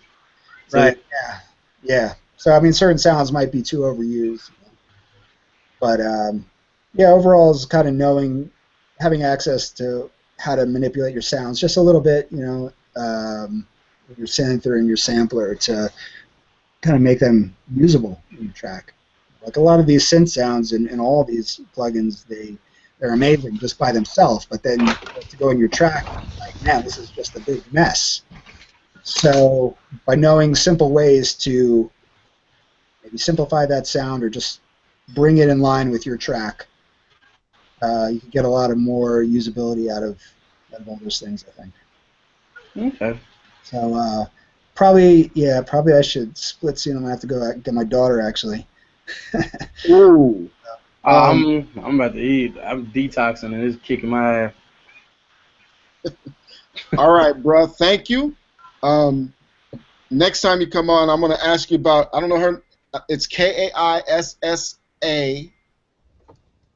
Miss Kaissa. Mm-hmm. I'm gonna ask you about her and doing music with her, accompaniment, passing tones, all kinds of stuff.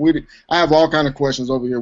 Everybody has so many questions for you. I didn't even get to this stuff. No, it's interesting because I thought that you know, we would focus more on music theory, which is totally cool. I mean, I had a good time. That's what I was ready for, bro. Yeah, the conversation was great. You know, I mean, I enjoyed it. You know, just thinking about these things. But yeah, that's kind of what I thought. Maybe initially we would talk more about theoretical stuff, but I spent the last 3 days going over theory stuff, and I was ready. I was like, okay, so I was about to dig in, bro. Let's talk. Okay, counterpoint. Explain this to me, and yeah, but well, yeah, I mean, you know, if you want to do that, we could do that, you know, as well. Well, yeah, when we come together, everybody, like it's like this. Everybody has. There's no telling what somebody's going to ask. Now, if I were to do like Bill Kamek and it's just you and I'll just hit you, boom, boom, boom. Like he has some that are cool, where he has a guest and he just hits them with a slew of questions. But when we do like this, it's like it's a smorgasbord, and you end up helping more people. It's actually pretty cool. But yeah, I was ready for theory. Oh, if I would have known that's what the main topic would have been, that's what I would have just asked nothing but. Bro, you did good. What do you mean? You did good. No, because I got so many questions on theory. Because, like I said, I'm a big fan of Kendrick Lamar. So, and I know everything that they do over there. Like Terrace Martin and them is very jazz influenced. So I've been studying jazz chord progressions, and because a lot of New Orleans artists, their music is jazz influenced too. So I'm like, okay, I know now I'm really gonna have to incorporate a lot of jazz in my music, because I sample a lot of jazz, but I'm trying to get away from sampling once again because I'm a musician. I don't really have to sample.